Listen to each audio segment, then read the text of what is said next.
Welcome, gamers, to Basement Arcade Pause Menu, the show where we sit down, hit pause, and just chill and talk about video games. And as of right now, I am the conductor of the E3 hype train. Everyone, get off. Ride's over. E3 is over. E3 is done. Unfortunately, Ryan was not able to join us today for our post-E3 talk because, scheduling suck. And also the reason why this video is coming out super late is because I also was out of town and life happens. Yeah, I understand. But I'm not alone. Joining me back from our episode when she and I talked about E3, she is one half of the anime siblings of Adults Talking Anime Plus. Ladies and gentlemen, Inga Draper. How's it going, Inga? Woo! Hi. I don't know why I wooed. It's a live stadium, but it's good. How are you, Ben? I'm partially disappointed, and then somehow someone saved me from E3 this year. We'll talk. We'll get into it. I feel like a lot of people are like, E3 as a whole, people are saying is like disappointed this, disappointed that.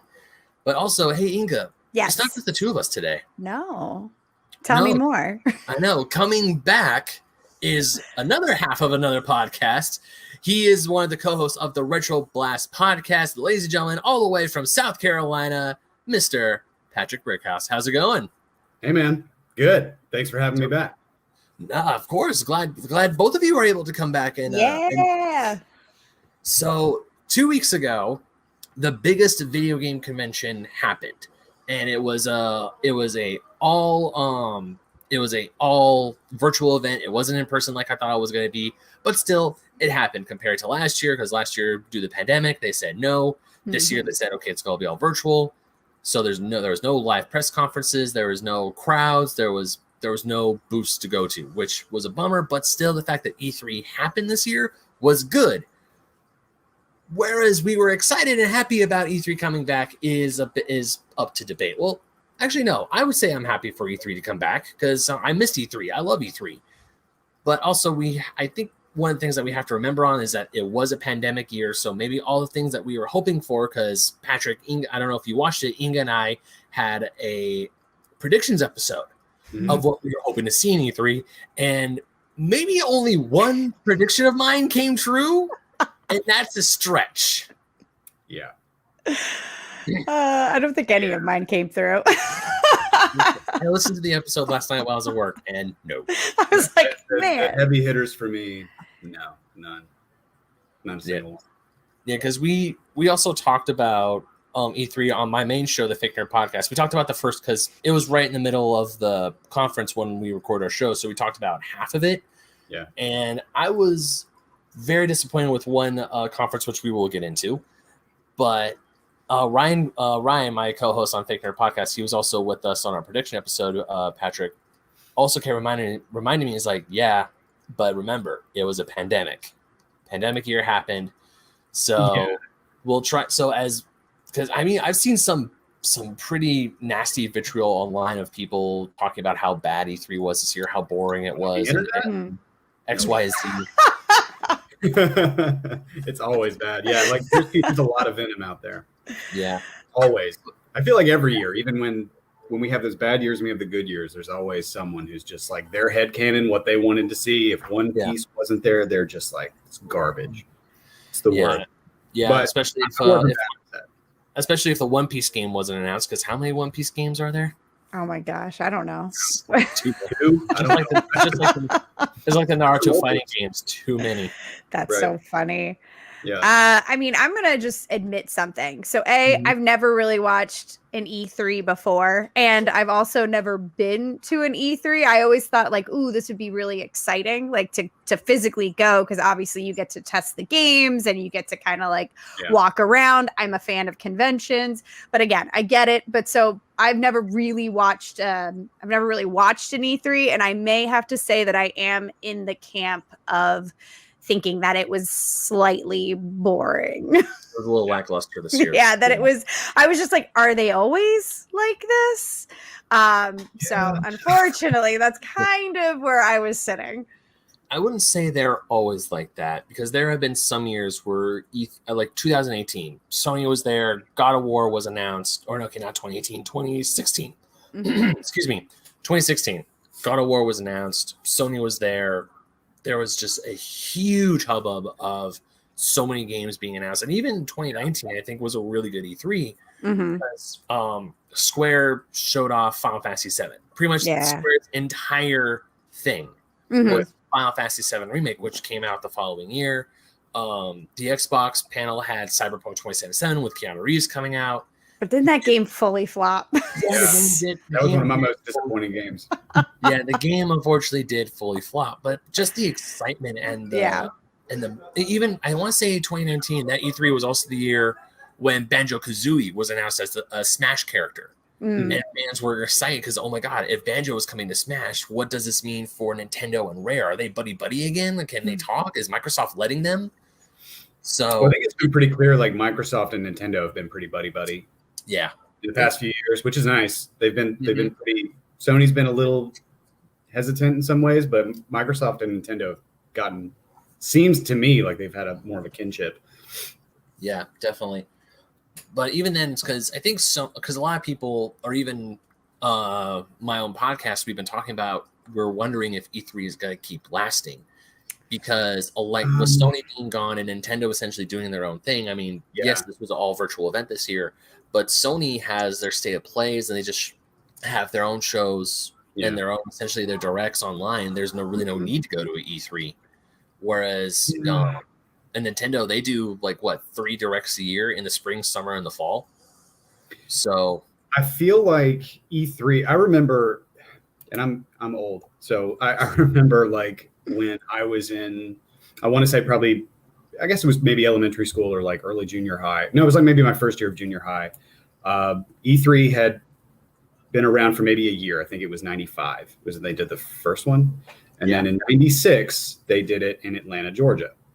And I live about 3 hours from Atlanta, Georgia. And I remember begging my dad to go to E3. And the only reason I knew about what it was is because I had like a Game Pro magazine. Oh, yeah.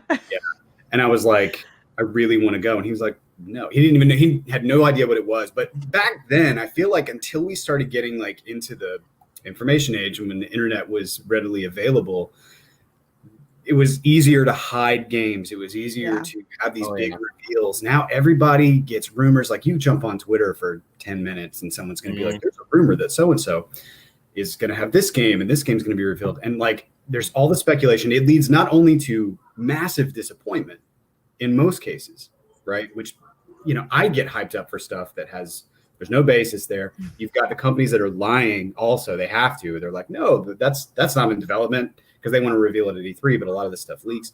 It's just different now. Back then, it was more like, it's like, I think back even when the internet was a thing, but like when Twilight Princess got revealed.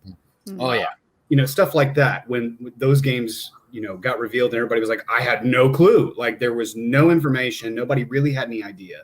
And now it's just kind of, I think that's why, Inga, when you said boring, I'm kind of the same way, not to mention the fact that most trailers that they show, and this has been an issue I've had for years, are CGI cinematic trailer. No, I don't care about that. I don't want to see Xbox. Really. Sorry. It drives me nuts. And I have love for all platforms. I mainly play on Xbox for the fact that my friends have been playing on Xbox for a long time.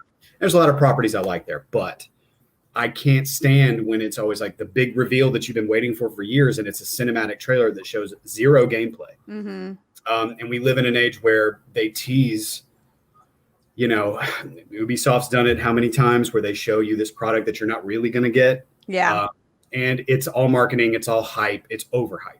And I think E3 has fallen into that where it's all overhype or disappointment, and there's not really in between anymore.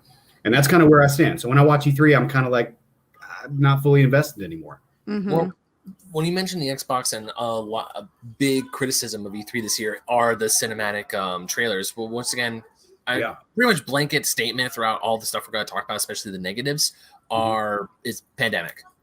Sure. The world shut down. People were working from home. They had to adjust, and obviously the things we were promised a few years ago didn't come over. And even now, because we're still in the global pandemic, right? We still, even though things are slowly but surely getting better, we still don't know when these things are going to happen. Like the big reveal during Xbox was Starfield. That's Bethesda's new, their big giant RPG that they've been working on. They've been working on this for like over 5+ years.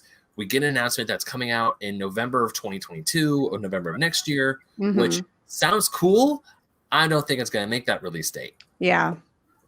Because also, if you have a game that's a year and a half out, why is there no gameplay to be shown? Or because all we saw for Starfield was HD cinematics, and I'm starting to get a little. I've never played the game, but I do have friends who did, and I remember how pissed they were. Fallout 76. We all remember what happened to that one. Oh yes, yeah. I mean, granted, that wasn't Bethesda's 18. That was another studio that didn't have a lot of experience. And to be fair, Todd was asking a whole lot of this, a lot of stuff for these guys who weren't 100% experienced, and they didn't know what happened. And eventually, stuff got patched, and the game is playable now. Which cool, good. But I mean, Starfield would be the first game that Bethesda would publish after being bought by Microsoft. So we can only assume that they have like the whip, or they have like the big stick, like just going, you better make sure it ain't buggy.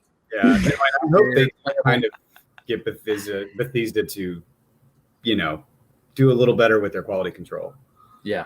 Like I love Bethesda games. I love Fallout. I love Elder Scrolls. Those are a series that I really care about. But, even the jank is to be expected in a lot of ways, but there's a lot of things that they could do better with on the outset. I go back and play, Fallout New Vegas every couple of years. I love that game. Fallout 4, huge disappointment for me. And ever since they've kind of, I don't know. I feel like maybe there's a lot of pressure, like, and E3 kind of plays into that too. They have pressure to have stuff to show at E3, and I feel like, it's like what you're saying. It's like with 76. It's like, to be fair, okay, well, they had this team working on it and they were pushing them, and it's like, this shouldn't have happened in the first place. And people are buying this product, and they're getting, it's doing more damage to the brand than it is good. So I feel like, I hope this marriage with them and Microsoft and what's going on here is going to turn into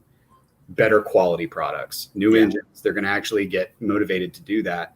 But yeah, I don't know, like playing back into the E3 thing, I do think that pressure is detrimental. It doesn't really help because we get all that hype and then we get let down. And they're also under the thumb. They have to get this stuff done and get it out by their release dates and all that stuff. So, and fan bases are to blame too, because they're rabid and they're like, it's been 2 years and you haven't showed a single blah, blah, blah. And it's just like, just wait until it's done, man. Like, then you'll get a good game and who cares? Like, everybody's rabid, and, gamer culture, which I hate even saying that, is pretty toxic, and a lot of developers are overworked. There's all kinds of stuff. And I do think getting rid of E3, and letting these companies do what they want on their own might be a good idea at this point. Yeah. I kind of feel similar in the sense, because I've always thought the idea of E3 was very cool. I remember a few years wanting to actually physically go to E3 and I really can't speak to the Xbox because I don't really play the Xbox. It's out of all the systems, it's the one I'm the least familiar with.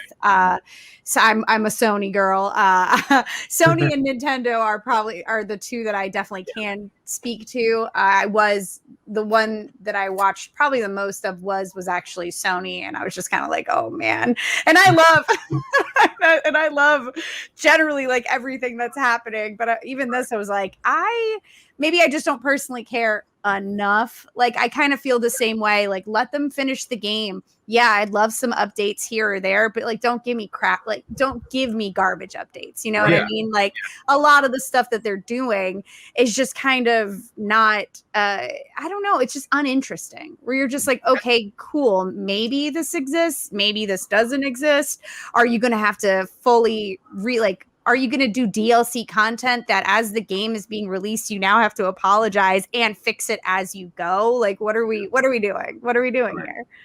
So I don't know. Good point. Yeah, I agree. Well, so I also don't have an Xbox. I've played Xbox before. The only Xbox console I ever owned was a 360 back in the day. But even then, that was still kind of, it was pretty much like just a machine to play Halo and a few multiplayer games on it. Other than that, I was mostly playing experience. Yeah, it was fun time. Yeah, I was mostly playing my Nintendo DS. I was playing my Nintendo handhelds and my PS2. I was playing older games when the newer stuff was coming out. And if you can hear some audio, apologies. My roommate and his friends are watching a movie in the other room. What was it? Yeah. So my concern with Xbox is that I'm happy that they have a lot of console exclusive, because when people debate between PS5 and Xbox, Sony v Microsoft, a lot of things come out is that Sony has the better exclusives. They have God of War, they have Spider-Man, they had all these amazing now they have Final Fantasy. Great exclusives. Yeah, they have some amazing exclusives with a beautiful narrative storytelling, and they have the stuff for the dude bros. They got the FIFAs, the Call of Duty, the CODs, and everything. Right. Whereas Xbox was just Halo, Forza, whatever. Gears, like it was the same. I felt like Xbox fell into this hole for a long time and I don't know why it took them so long to get there. I'm not a fanboy. Let me just go ahead and say this right now. I'm not a fanboy for any system. I love all of them, right? Mm-hmm. So like I think gatekeeping and like fanboy stuff is ridiculous, and I hate it. I feel like you know, if you can get everything and enjoy what everything has to offer, the competition's good, you get better products. PSA from Patrick Brickhouse to the Retro. Yeah, this is the PSA, right? And as someone who has a podcast based on retro games, I have all of their previous consoles, and I love all of them. There's so much good stuff there. So I think that Xbox for a long time, when I would watch E3 presentations, Sony would come out with these, you know, not always. Sony had some poor showings here or there that disappointed me, but sometimes they come out and they would just throw down the gauntlet, right? They'd have like The Last of Us Part 2, or they'd have like, you know, God of War, as you mentioned, Spider-Man, all these really amazing exclusives that were coming out, Ratchet and Clank. All of those, and they look amazing, and they're polished. All of them are polished to perfection. They've got those studios like Insomniac that they work with for a long time. Now there's something right there. There's something going right there with them and their third-party publishers or developers. Microsoft would get, it seemed like, and not to say they were bad games, on the contrary, like something like Ori, Ori the Blind Forest, stuff like that. A lot of the games seemed small. There were a lot of small games. Oh, hey. Like Natsuki agrees. She's curious about Ori. They had all these games they would do, like, you know, Xbox exclusive, and they were all these games that were like $20 games or $30 games. There were no showstoppers. Gears was good. The new Gears have been pretty good, but there's been no, you know, like it just hasn't felt right. Halo's been absent for too long. Halo 5, while I enjoyed the game, was a disappointment because they didn't market it correctly. They did a lot of things they shouldn't have done there. So, I am excited for Halo Infinite, but again, I think Bethesda, I hope this gives them, you know, a little more oomph going forward, because they need it. And Sony's always been, for the most part, good in that area. So I don't know. It's been too small. You know, like they haven't really. When's the last time you can remember an Xbox showcase or presentation where you were like, oh my God, they announced that? I can't. I would say 2019 with Cyberpunk, but of course Cyberpunk was cross-platform. It wasn't. It wasn't. What was one? You know what? I can remember the announcement of Halo 2. I would say Halo 3 was the last big one that I remember, where I was like, with the piano and all that stuff. But since then, maybe a couple of Gears games since then, but they've needed these IPs. They've needed more stuff, and now they've Halo Reach. Okay, I don't remember the announcement for Halo Reach, but I loved what happened after Halo Reach came out, because let's be honest, Halo Reach is probably the best Halo game ever made. I love it. I do love Halo Reach. And of course, Suki is knocking down my amiibos on my little shelf. She just knocked down a Link from Breath of the Wild. But yeah, I don't want to stay on Xbox for too long. No. I wrote, the reason why I brought up Xbox and their exclusives is because they were showing a lot of exclusives. A lot of them were CGI cinematics. And I feel that I forget about half of it, or 90% of it. When these games do come out, it's like, hey, that looks cool. I'm going to forget about this. And then for some reason, Sony, Square, Nintendo, all of their stuff sticks. Whereas the only thing from Microsoft is like Halo. I don't really care about Forza. I was hoping to see something for Fable. I know Inga was hoping to see something for Fable, but that would have been a good one. No Fable. There wasn't anything, because apparently the studio that's making Fable is showing off Forza Horizon. Yeah, or at least the Horizon has its audience for sure. There's a big audience for that, and I will say that Forza. I mean, no one talks about Gran Turismo anymore, and there's a reason for that. Forza dominates that market, and they dominated not only the gearhead part of the market, but the arcade side too. So they've got that cornered, but they have that audience, and that's the general public doesn't get excited about Forza. I think it's great, but I'm not like a Forza fan. I'm not someone who's like to see the next installment. Like for me, a really good showcase, especially for a company whose console I don't own, I don't plan to own. I mean, if I do ever own one, cool, but I don't plan to own an Xbox anytime soon. For me, a really good showcase would be like, oh, I should probably buy an Xbox Series X. But unfortunately, seeing the trailer for Starfield, seeing the trailer for Redfall, hearing the stuff about Halo, whereas that's cool. Yeah. Still don't think I want to buy an Xbox because Redfall, you actually have to see it. So, Inga, I know you didn't say anything. I know you have said something. Wow. I didn't say anything. God, Inga, why didn't you say anything? Is it obvious that I woke up 45 minutes ago? No, you're good. I'm like, I've been up all day.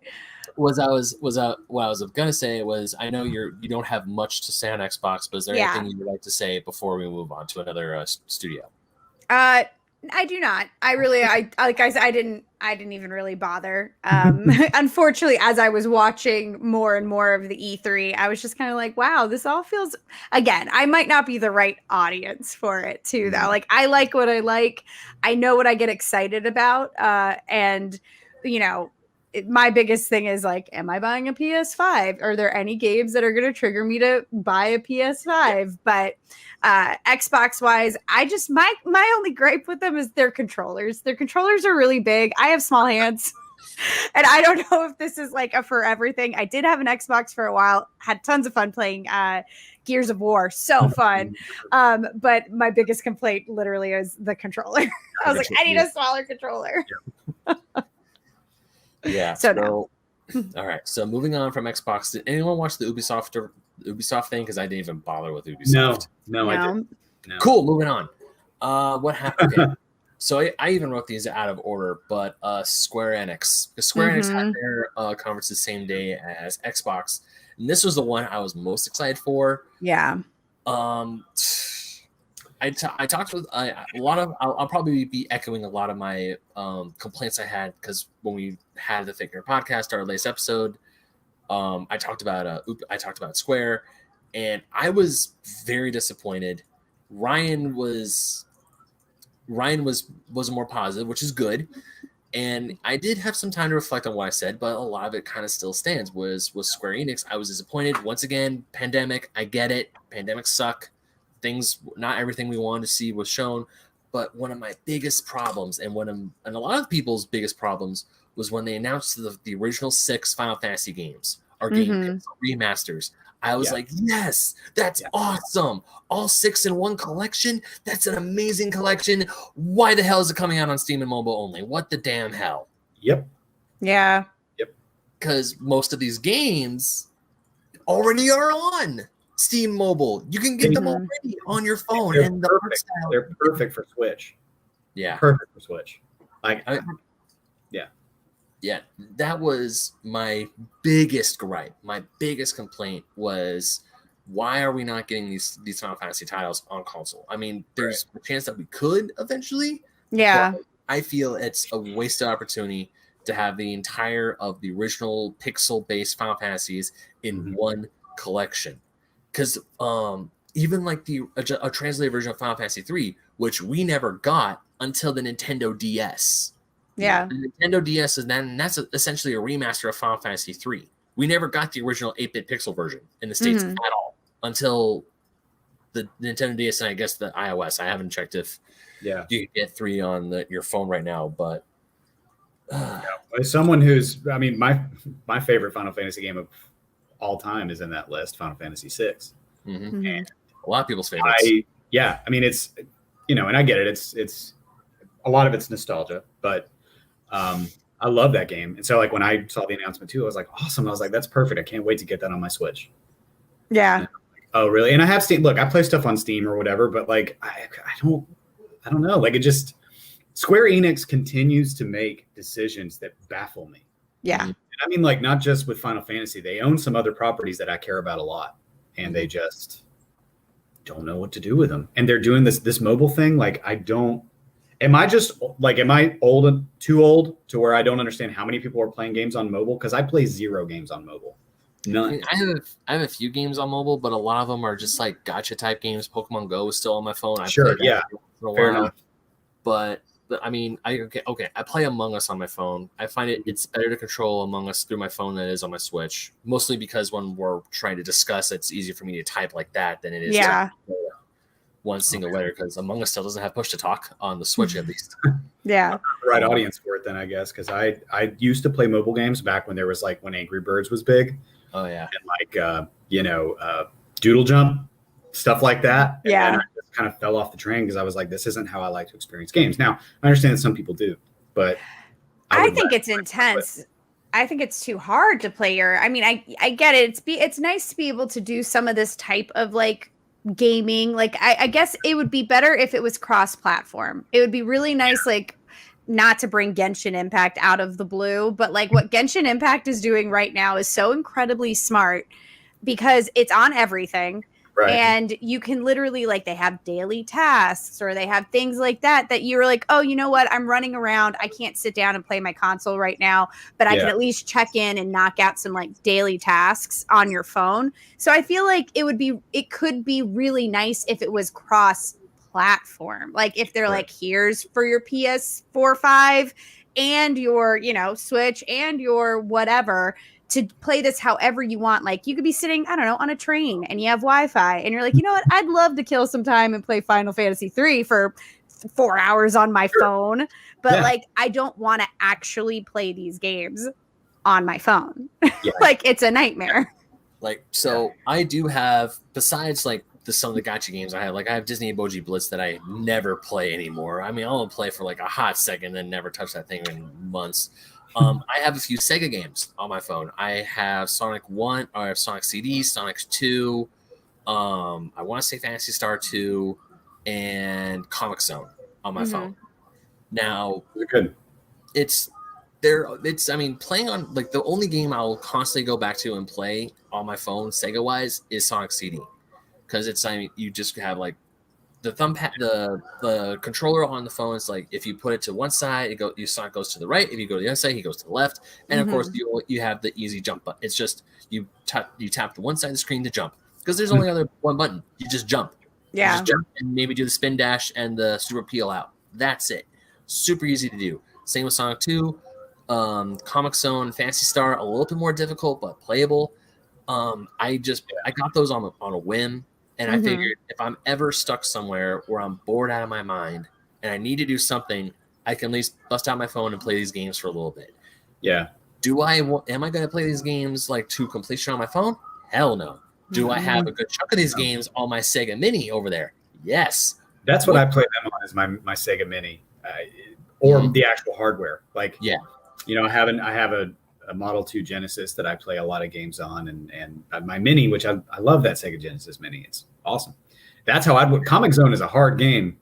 So I like having, I'm like that too. And I know you guys probably agree for the most part. I mean, I don't want to assume, but like, I like having a physical controller in my hand. Yeah. I think it's like when, I have a 3DS and the DS and all that. And I played those games, played a little bit more 3DS, but touchscreen stuff was kind of, and with the Wii U as well, like touchscreen stuff was kind of, it wasn't completely gimmicky. I mean, there were times where it worked out pretty well, but there were so many times where I was just like, I would much rather just be doing all of this with a controller. Right. And maybe that's me. Maybe that's the cranky old man in me that's always been there. And, like when the Wii came out, and I love the Wii. I love the Wii so much. There's so many great games on the Wii. And I'll go back and play a series that I'm sure is going to come up later when we talk about disappointments as far as what we didn't see. Super Mario Strikers Charge. I love that. I love the Strikers series. Why we haven't gotten a new one is beyond me. But Strikers Charged, love that game. But I wish I could just sit down with a controller and play it. I don't want to waggle and do all that stuff. Like it was, that should be the quote for this. I don't want to waggle. Yeah. Just put that at the top. But that's the thing. Like I go back and hold on. I can do something. Just give me one hot second. Oh God. What's coming? Just keep talking. You'll find out. Anyway, back to waggling. Yeah. No, like I can do it and I'm fine with it. But, I wish I had an option to just play with a controller. So with mobile stuff, I think especially when you start, it's like even, when people start emulating games on their phone and they get like, oh, wow, I can play N64 on my phone. Yeah, you can, but you do it for about 3 minutes. Yeah. And you're like, this is not a good way to play this game. It works, and it's cool that my phone will run it. It's cool that my phone will run Blast Core. Yeah. But I don't want to sit there and play Blast Core on my phone because I want to be holding a controller. And that's just like I said, maybe that's, I don't know. Maybe I'm just too cranky about it, but that's how I like to play my game. So like, but I understand there's a big mobile market, but I do think Square Enix making these decisions. Yeah. Where it's like, oh, let's just throw this on mobile, like, okay, but you're going to lose a lot of other people that really might be interested in your product by doing that. Mm-hmm. Yeah. People that grew up with Final Fantasy. I mean, I think they kind of, a lot of these companies are just chasing these trends. We've seen it with Battle Royales. We've seen it with, a lot of different areas. This is one of them too. Right. Yeah. To where they're just kind of assuming everybody, it's, we all know what happened to, the Diablo fans. Oh, when yeah. they announced that mobile game, and they literally got almost booed off the stage because it's like, what are you doing? Yeah. Why do you assume? Are you that tone deaf about your fan base? That's how I feel about Square Enix lately. Yeah. They don't know their fan base. They're just the higher ups are like, just do this, and do this, and do this, and we're getting stuff we don't want. Yeah. That's my opinion. So. No, it's a 100% valid opinion, because the first thing that Square showed off was their new game Guardians of the Galaxy, which, especially now, Square, they didn't develop Avengers, but they published it. Yeah. And I want to say Crystal Dynamics, or was it Crystal Dynamics who? Yeah. Mm-hmm. Yeah. So Crystal Dynamics made Avengers, and they're saying, hey, we're doing something with the Eidos Montreal, and it's another Marvel game. Whereas I love the Guardians of the Galaxy. I'm glad that Dan Abbott, who wrote a really great Guardians of the Galaxy run, is a part of this, or if he was the inspiration for this, and it's a single player game. I don't know if a Marvel game this close to Avengers was the right move. Yeah. It was definitely surprising. I just because I don't follow games that closely, I was a little surprised to see Square Enix bringing out more Marvel in general.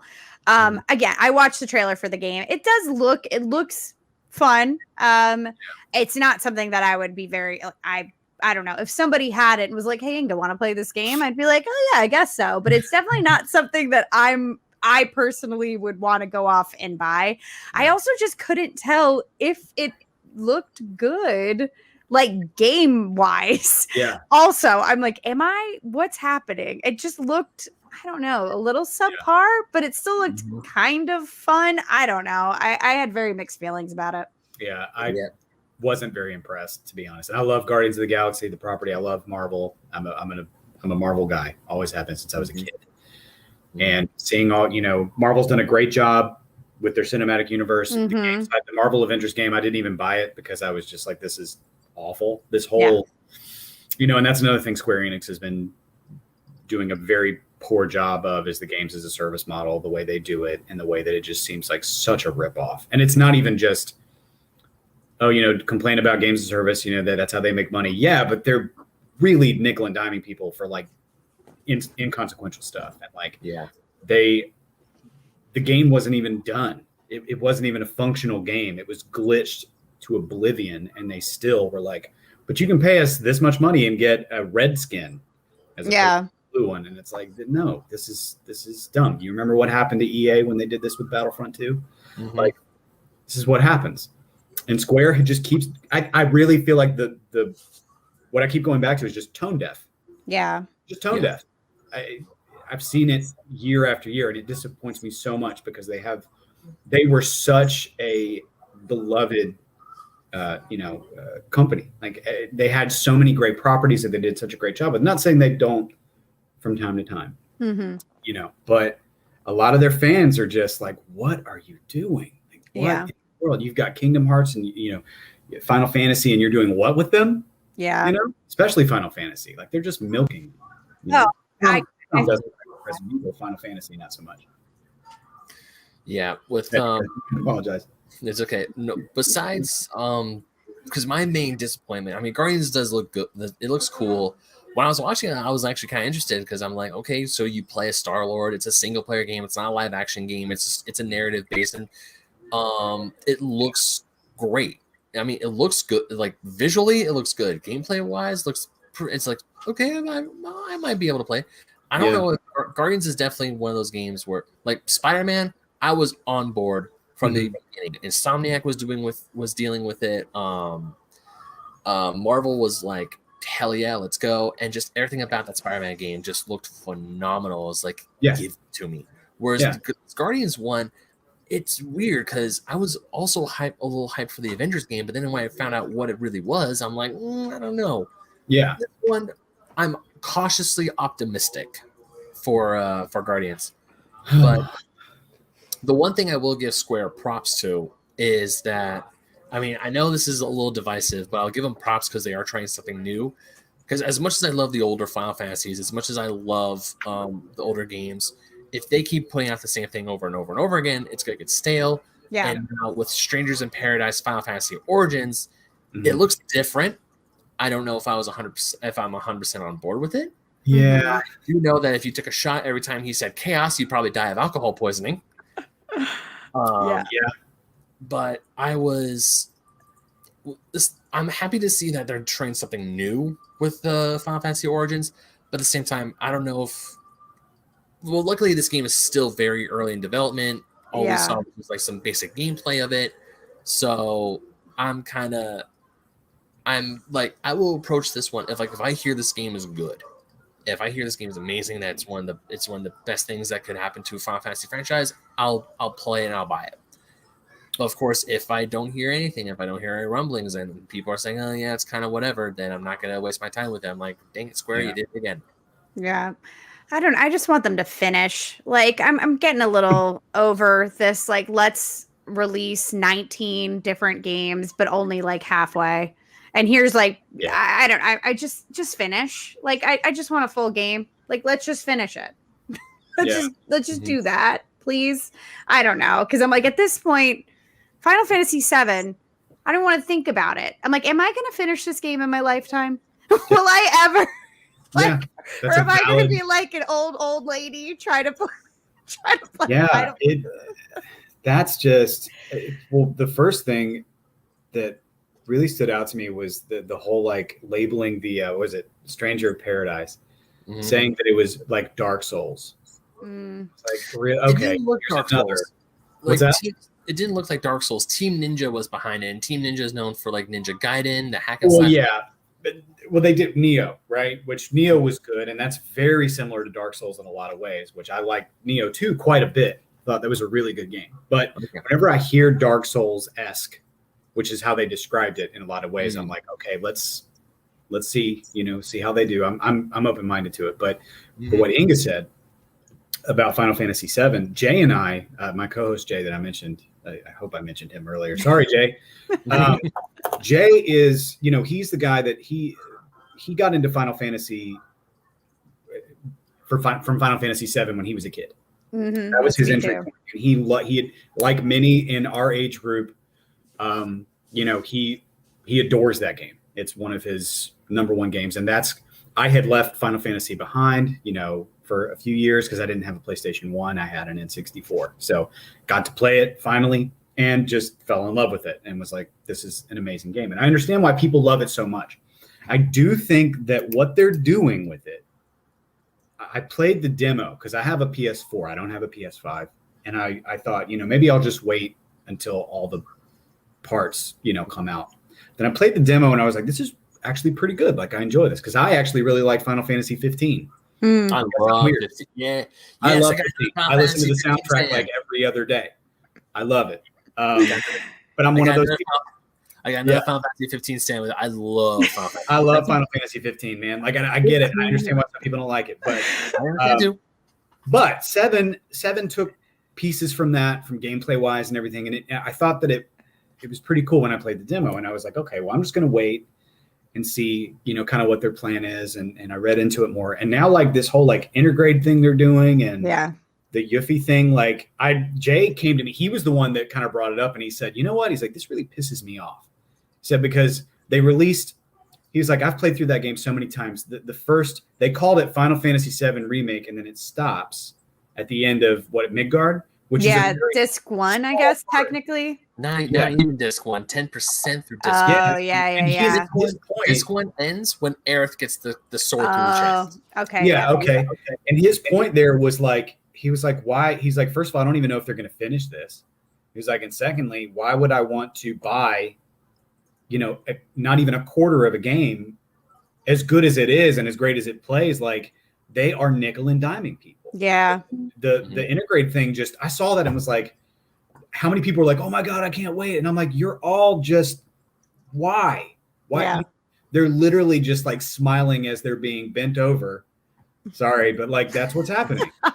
And like Square Enix is like going to get the belt again. Yeah. But it just keeps happening. And he was like, I'm not doing it. He's like, I'm not playing it. He's like, if they release a full game as a collection or gold edition or whatever they do in the future, I'll buy it. He said, but I refuse. So he has yet to play it. He hasn't even played the demo. And I understand where he's coming from. And this is because Square, again, does not understand their fan base. Or they can really piss you off and drop it, I don't know, 5 months later for free in the PlayStation Store. Oh my God. So if you pay $14 a month, you could have had Final Fantasy VII for free, which I'm not going to lie. I bought it. I mean, I bought it early, did the pre-order. Sure. I didn't go as crazy as I should have went for the Cloud statue at this point, or a figure. I mean, I should have just did it. That's my only regret. No, out of so many regrets. Right. But yeah, no, I totally feel you. And that is my issue with it too. Because everybody's like, oh, I love it. It doesn't matter. It can go forever. But like at the same time, no, it cannot go forever. I need a completion. I want some sort of end. And what they're doing is, I'm not going to spoil the ending if you haven't played the ending of Final Fantasy, the remake, but I haven't it's kind of like, it's such a cop out that you're kind of like, oh, cool. Yeah. Cool. Which is, I guess, we can then bring up this. I just read the title of it. I called it Winter Soldier. It's not the First Soldier, which feels like to me a remake. I don't know if it's supposed to be or not, but kind of like Zack's story, but for the phone. Yeah. Again, people love that game. I love that. And it was only on the PSP. I wish they would bring, what is the name of the game? Crisis Core. Crisis Core. Thank you. Yes. I'm like, look, if you're going to do it, why are you doing it on the phone? Like, what are you doing? Stop it. But also, why? Well, I think they are in a position now where they're playing a dangerous game. And actually, we as fans, or anybody who's a fan, is playing a dangerous game when we keep supporting them. Yeah, because true. And I know people, I'm guilty of it too. I'm guilty of it. Like, I'm a Capcom fanboy. Luckily, Capcom's been very good to me lately. Yeah.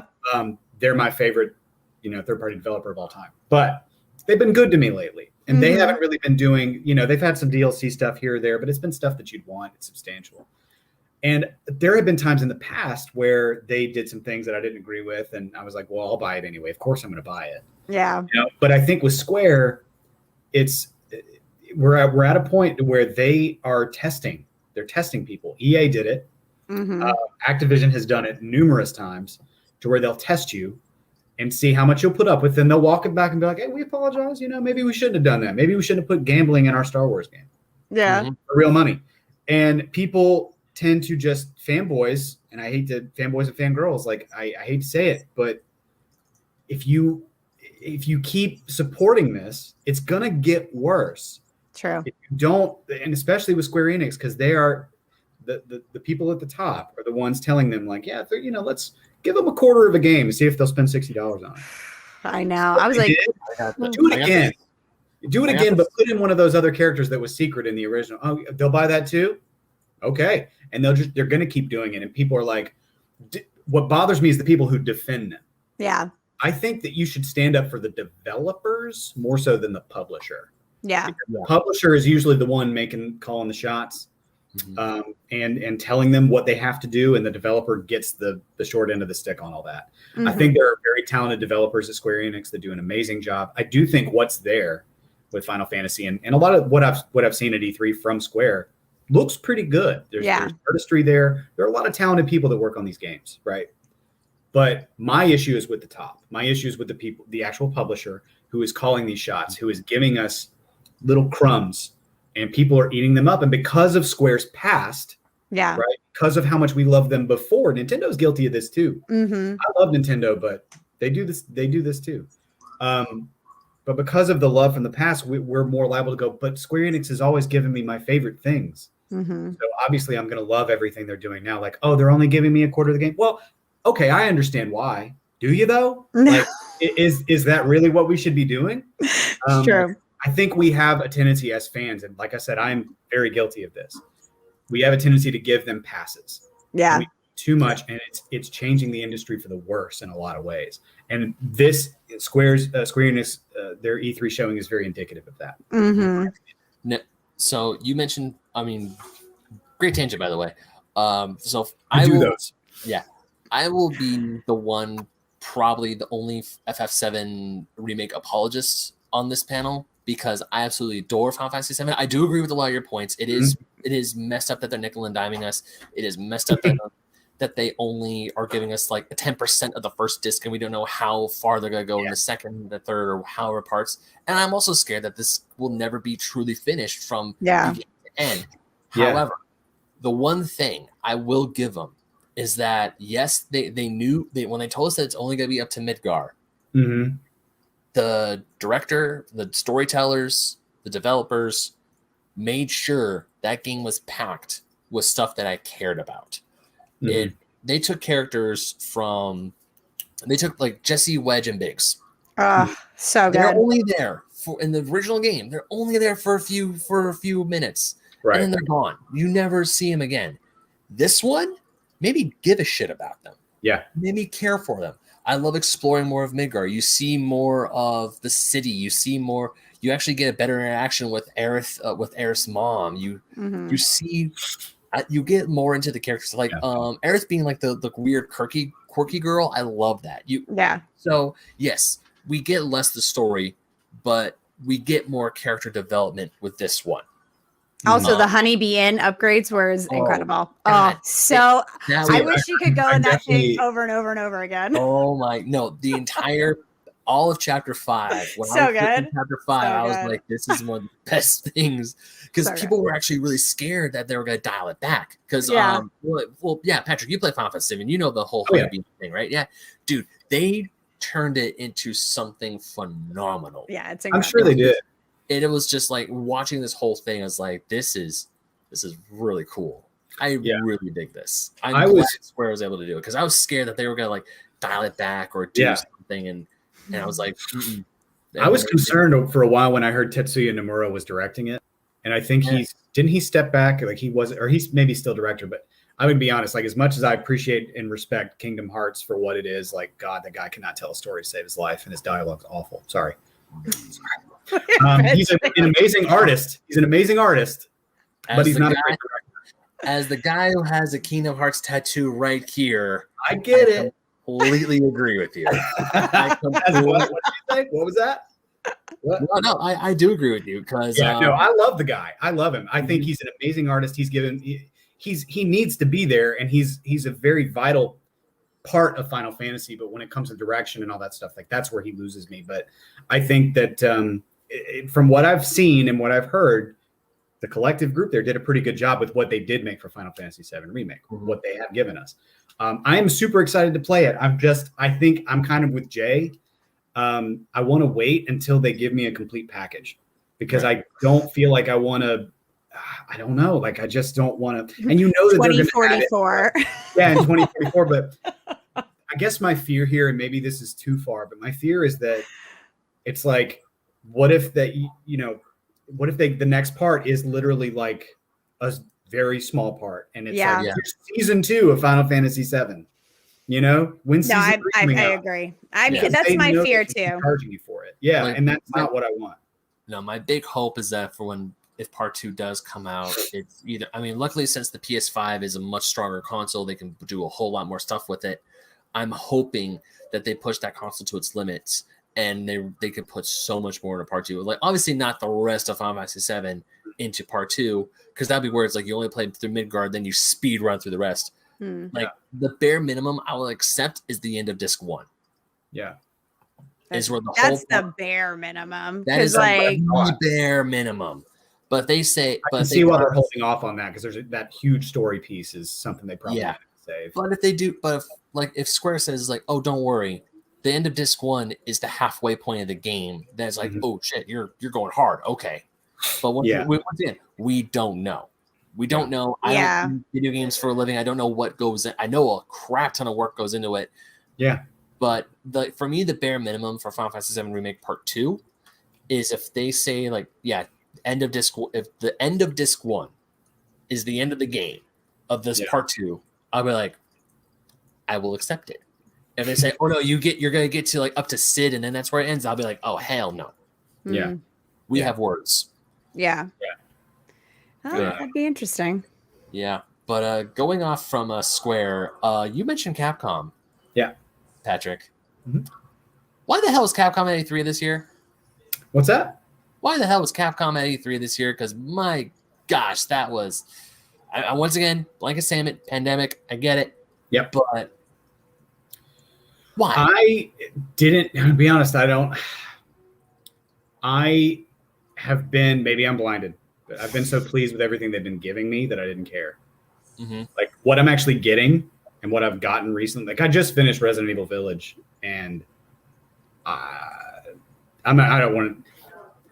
shouldn't say this on the podcast, but like a few tears were shed.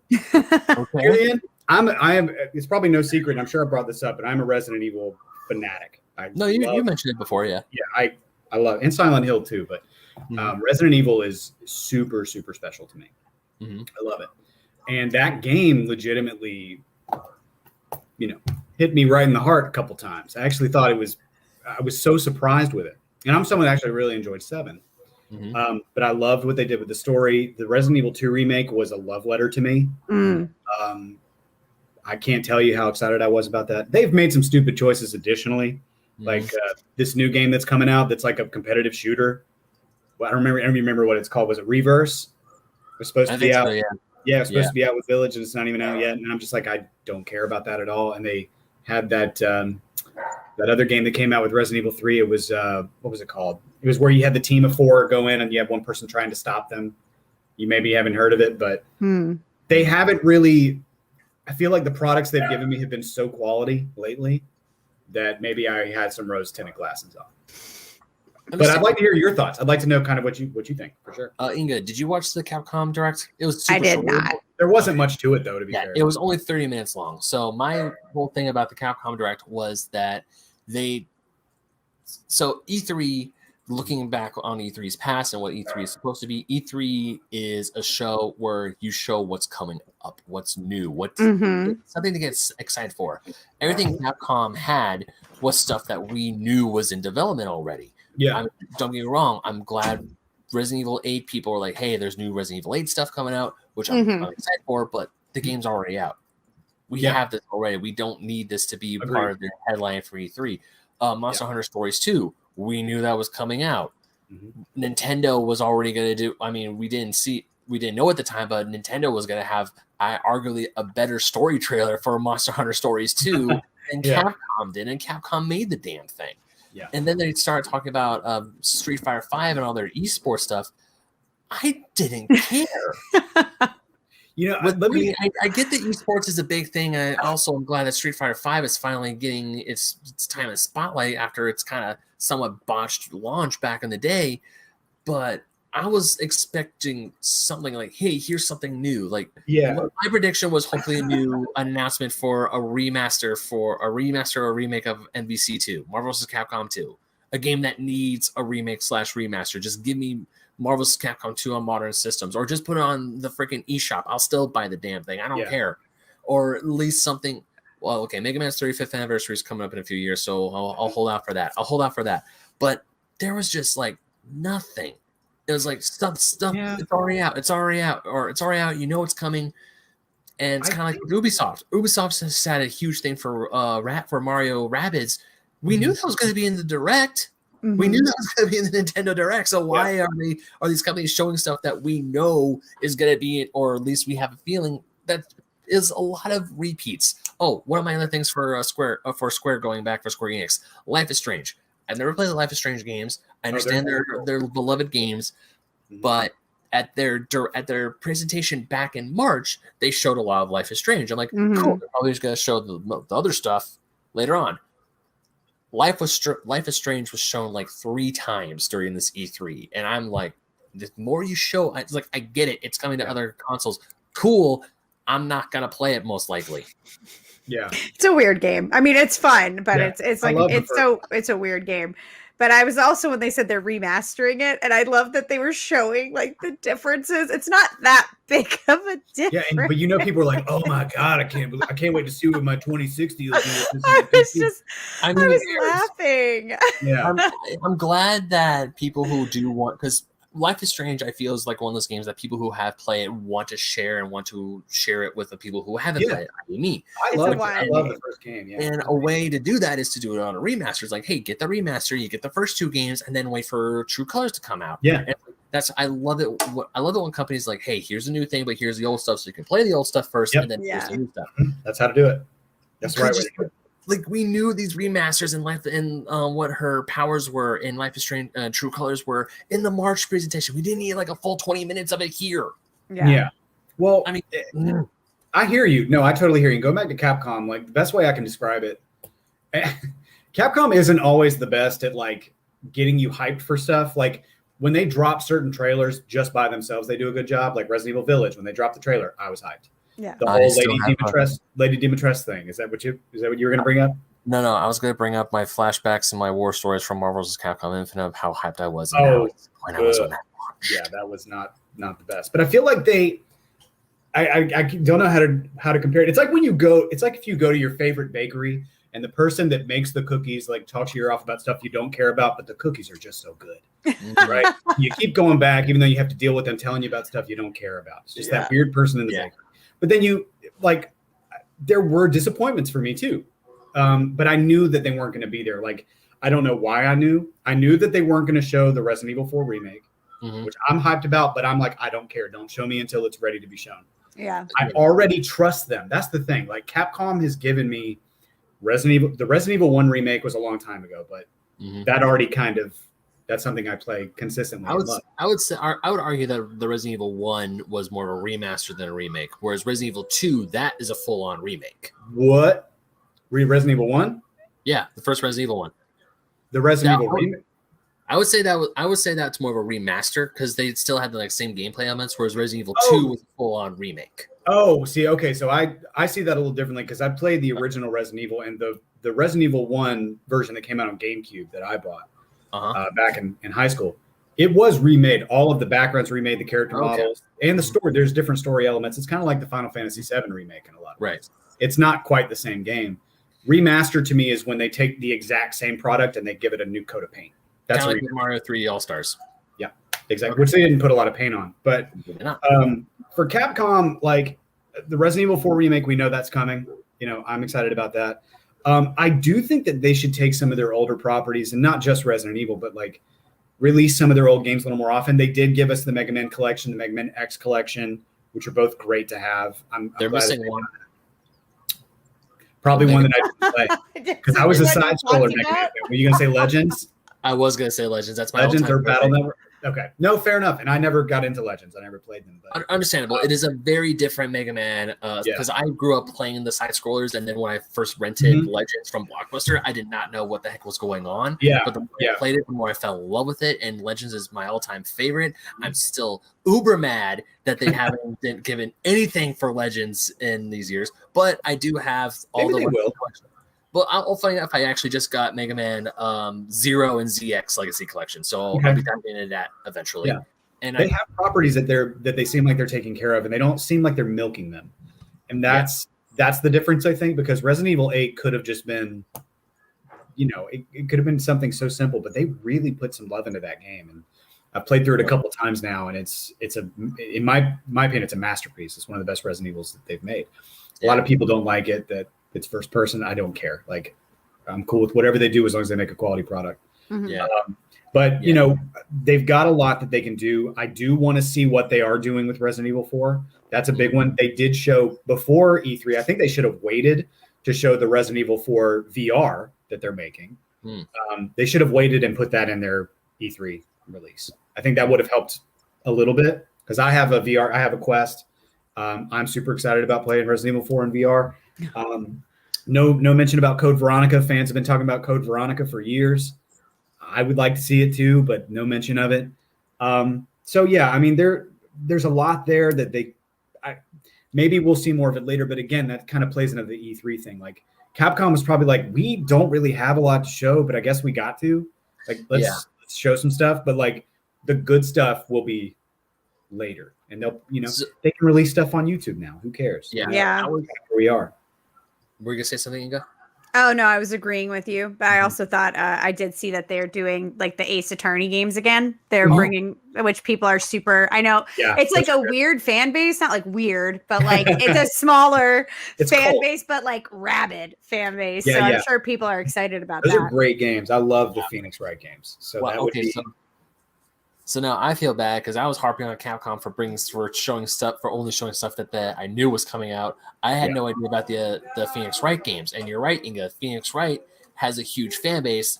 I've unfortunately never played the Phoenix Wright games, but I've heard good things, and I know Phoenix Wright is a beloved Capcom character. So, okay, I'll take that back to statement. They did show something new, and I am excited for it, but I never played the games before, so it kind of. Hey man, they're on mobile. They're on iPhone.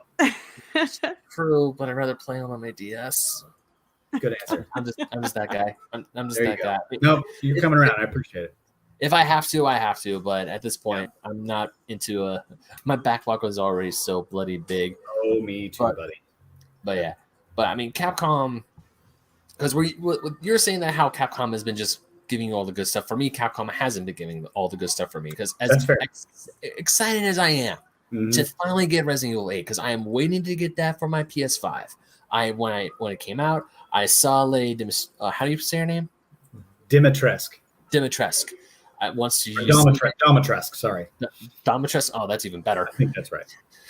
Yeah, well, when I saw her, I was just like every other guy, and probably a lot of girls too, who saw her and go, "Step on me, senpai." She scared the hell out of me in the game. Like she is. I bet she is.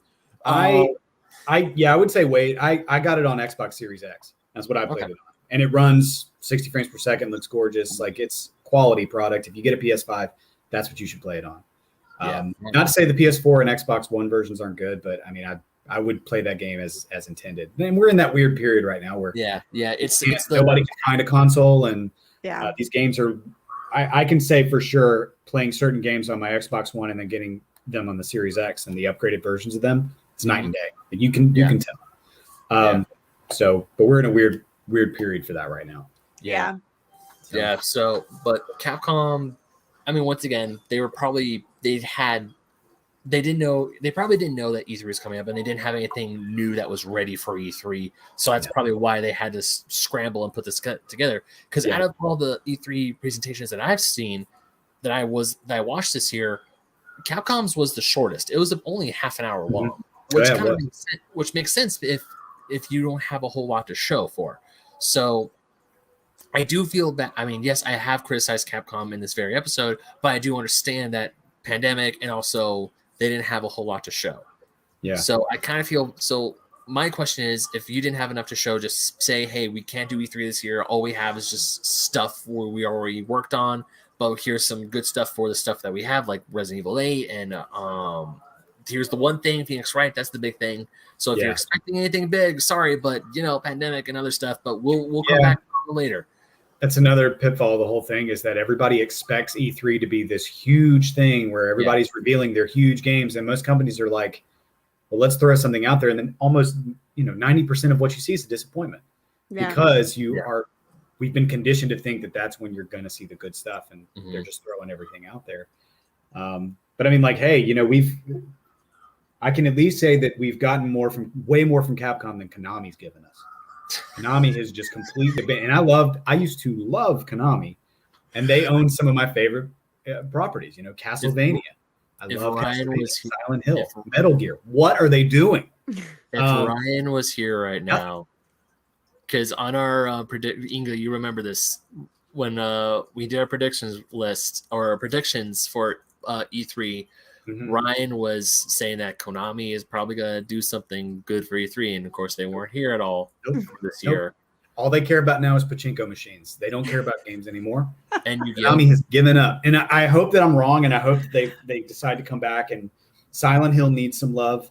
It really does. Like, and I'm not talking about Western developed Silent Hill games. Like, we need another Team Silent. We need those back. You know, we need Metal Gear to actually be Metal Gear again. We need Kojima, man, like maybe they can get him back. They did follow each other on Twitter recently, Kojima and Konami. Don't know if that means anything, but it'd be nice. Yeah, Castlevania. We've got this Netflix series that's drummed up a lot of, like, there's a whole new group of fans that are watching that. People that like anime, people that, you know, grew up with Castlevania. I'm a fan of both. I love that series, and it's really good. They could capitalize on that and give us a new Castlevania. Yeah. Or release older ones again. You know what? I don't know. Like, I want something, but they're not giving us really anything anymore. So, like, Capcom, in my opinion, I always looked at Konami and Capcom as, like, kind of respectful rivals for a long time because they both kind of came around the same time. They're both Japanese owned. They both had IPs that kind of played off each other, Resident Evil, Silent Hill, that kind of thing. But now Capcom has just left them in the dust. Like, they have done a great job. So, yeah, you're right. I think that what they showed off at E3, it was kind of just, I guess it was just kind of, you know, inconsequential. Didn't really matter. Yeah. It was there because they probably were told, you got to put something in there. Probably. So they did. And now everybody's like, what the hell, Capcom? But I guarantee you within the next 6 months, we're going to see a teaser for Resident Evil 4. Yeah, we're probably going to see something for Resident Evil 4. We're probably going to see a new Capcom fighter announced. We're probably going to see something. So I hope so. I would assume like sometime soon, or maybe in the next few months, closer to Christmas, we're going to see something like some Capcom announcement, which I'm looking forward to, and I hope that happens. And of course, I'll always hold out for my Mega Man. Mega Man Legends Universe coming this fall. Just for you, Ben. Holding out for it. So, and also there's some huge rumors going around that Konami is going to release the Castlevania and Game Boy Advance games in a collection. So those rumors are running. Those are great games. NDS games. Those rumors are running wild. So who knows? Fingers crossed. So shall we get to the Lord and Savior of E3 this year? Sure. Nintendo. Of course. I feel like every time someone talks about who's going to win E3, everyone's like, oh, man, this might be the year Microsoft wins E3. Like, the past 4 years of when I've really been looking and following E3, Nintendo has just, with a 40-minute direct, they've just slaughtered the entire competition because they're showing us stuff that's coming out. They're showing us stuff that's releasing soon. It's for Nintendo, it is a perfect mishmash. And also one thing I will give them huge props for, unlike with Microsoft, Bethesda, and maybe even Capcom a little bit. Sorry, Capcom, I still love you. They will give it to us straight.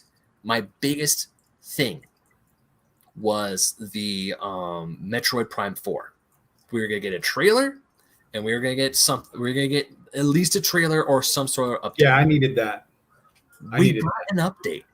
They straight up said, "Is like, look, we know Metroid Prime 4 is coming." They correct me if I'm wrong though, Ben, because maybe I'm remembering incorrectly, but didn't they just come out and say, wasn't he like, Metroid Prime 4 exists and it's being developed? Yeah, isn't that what he said?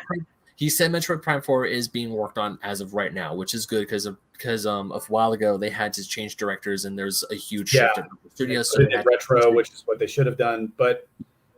Yeah, I wanted, it's kind of a disappointment. Like, I really wanted more. I love Metroid and I love the Metroid Prime games.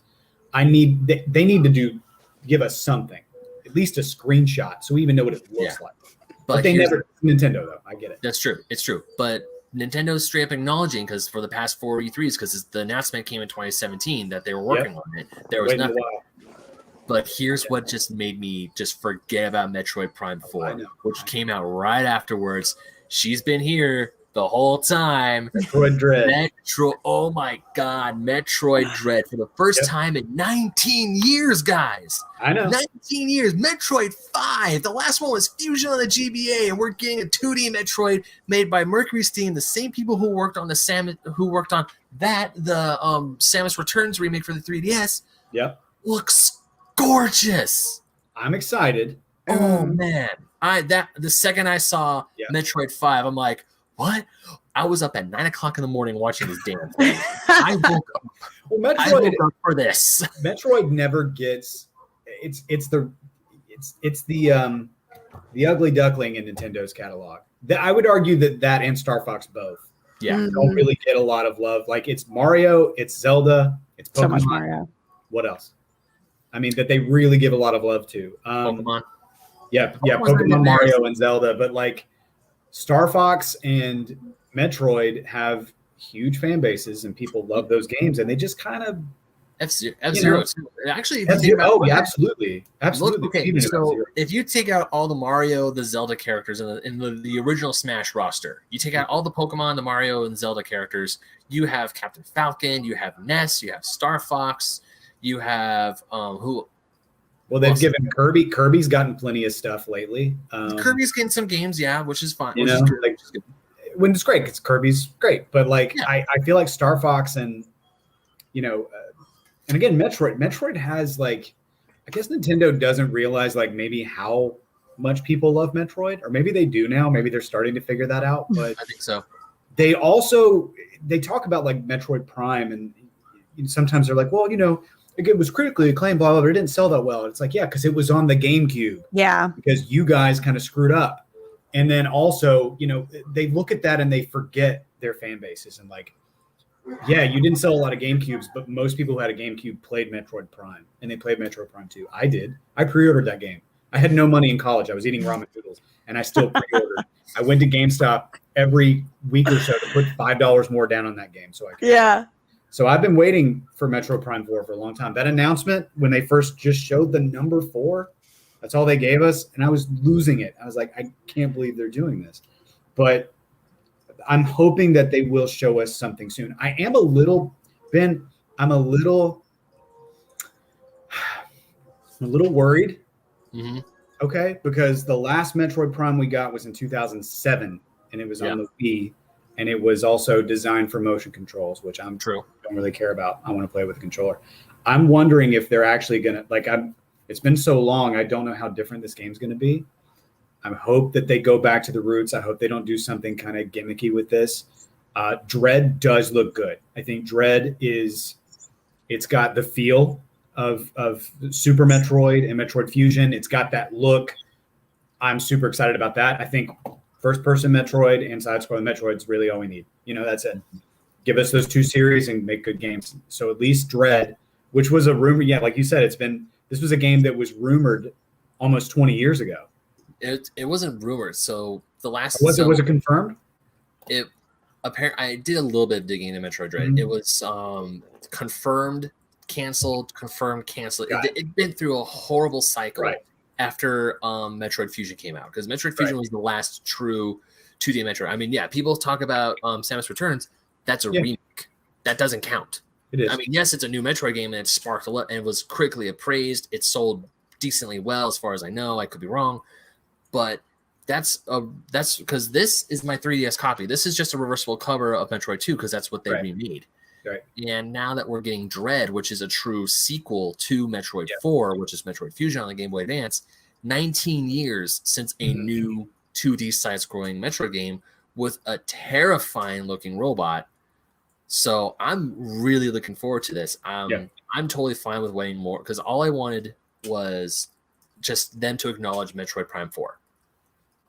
And I was also hoping for them to re-release the original Metroid Prime trilogy for the Switch, because I can guarantee you, if you re-release the original Metroid Prime trilogy on the Switch, or even just Metroid Prime 1 and 2, if you put those on the Switch, sold out. Because right now the pre-orders for the special edition for Metroid Dread are sold out. So luckily, I think Nintendo's kind of getting the money is doing the talking here. Was like, hey, all these special editions, I mean, probably a lot of them are scalpers, damn you. Yeah. They know that people are buying this set, and there are people who are mad that scalpers are getting them. So it's like, hey, we're going to make this readily available so people can buy it, because I really want that special edition so bad. Were there, I guess I'll ask Inga too, because you said you were happy with the Nintendo. That's right. What stood out to you? What was super exciting for you?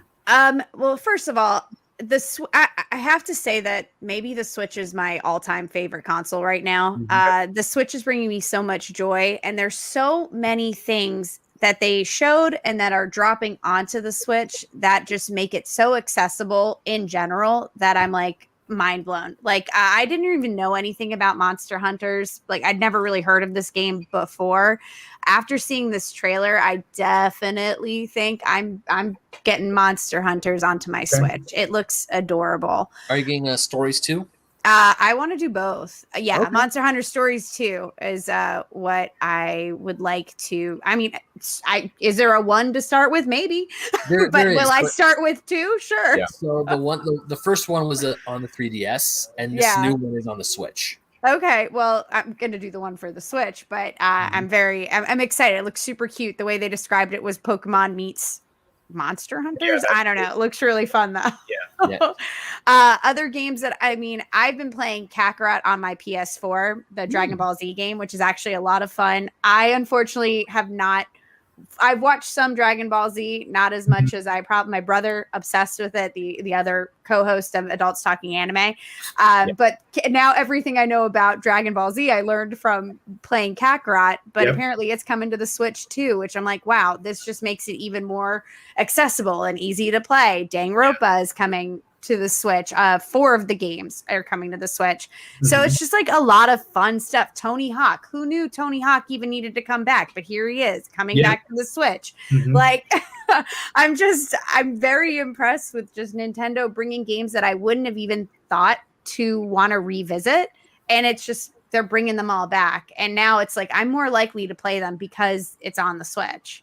Yeah. Not only just those games you mentioned, but also Super Monkey Ball. They're having a 20th anniversary this year, and Super Monkey Ball 1, 2, and Deluxe, or I think Deluxe. I know the games the fans love of Super Monkey Ball are coming to the Switch. And Banana Mania. Yeah, Banana Mania. Right? Yeah. Which Monkey Ball is cool, and that's a Sega property that I really like. Yeah, so because that collection, Banana Mania, has Super Monkey Ball 1, 2, and I think Deluxe, some form of Deluxe game. I'm not 100% sure, but so far everyone's like, yeah, we're going to get Super Monkey Ball back. And I'm really happy for him. I was like, hey, that's because I remember watching people play Super Monkey Ball. That was a GameCube game, wasn't it? Or was it also on the PS2? It was, I want to say, it was on GameCube for sure. And I can't remember whether or not there was one previously on Dreamcast. Because it is a Sega property, but I think the first one was a GameCube. Yeah. It was a GameCube game. I guess before we start, and I know there's going to be a lot of praise for Nintendo, and I'm with you. And I hate to be a bummer. But I also Nintendo is where I started playing games. Like I've loved Nintendo my entire life. Okay. NES is where I started, and I was like 5 years old. So I love Nintendo. I also I get annoyed with Nintendo sometimes for several reasons. I think that we also had some things that were omitted. I guess if we're going to talk a little bit about disappointments, since I wasn't on the cast with you guys, I can tell you, I know I mentioned before some of the sports games. I love the Mario sports games, like some of them more than others. Yeah. Why haven't we got another, Mario Sluggers or Strikers? Yeah. Mario Super Strikers and Strikers Charge are amazing, fun, unique games that are fun to play with friends. You can play it now and have just as much fun. We got Mario, the Golf Super Rush, which seems interesting, but like when I look back at like Toadstool Tour on GameCube, I can go back and play that now and have a good time. How long is this game going to be fun? I think they kind of are getting gimmicky too. It's like they dropped the ball with Tennis on Wii U. Awful game. Sorry, just not good. Looked great. You're not wrong. People are not. There was nothing to it. It was gimmicky. Not a great game. They just have kind of dropped the ball there. Also, Zelda.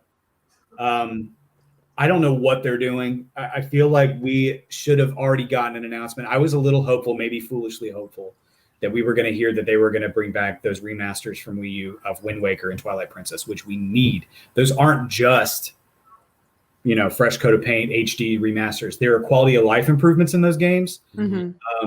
Some could argue that they did maybe a little too much with Wind Waker's colors and the brightness and all that, but the controls, again, Twilight Princess, they removed some things that were a little like plotting and made you, spend too much time collecting things. They kind of balanced that. Those games, if you put them out, right now, if you put a $60 price tag on them tomorrow and put them in a collection on Switch, I would be the first person in line to buy them. I don't care because I just want another way to play those games. Can I play them now on my Wii U? Yeah, but I'd be the only person. I want to play them on my Switch because now I've got that ready to go, and I would buy that version. Skyward Sword, sorry, don't care that much. I never really cared that much about Skyward Sword. I think it's fine. Okay, I don't hate it. But Wind Waker and Twilight Princess are, in my opinion, better games, and we need those on Switch. I thought that maybe they were going to say something in E3, and they didn't. They already missed that opportunity with the Zelda anniversary. Am I alone in this? Did you guys have a thought that they might talk about those games, or are they just going to do this and cover their ears about everybody who wants those games?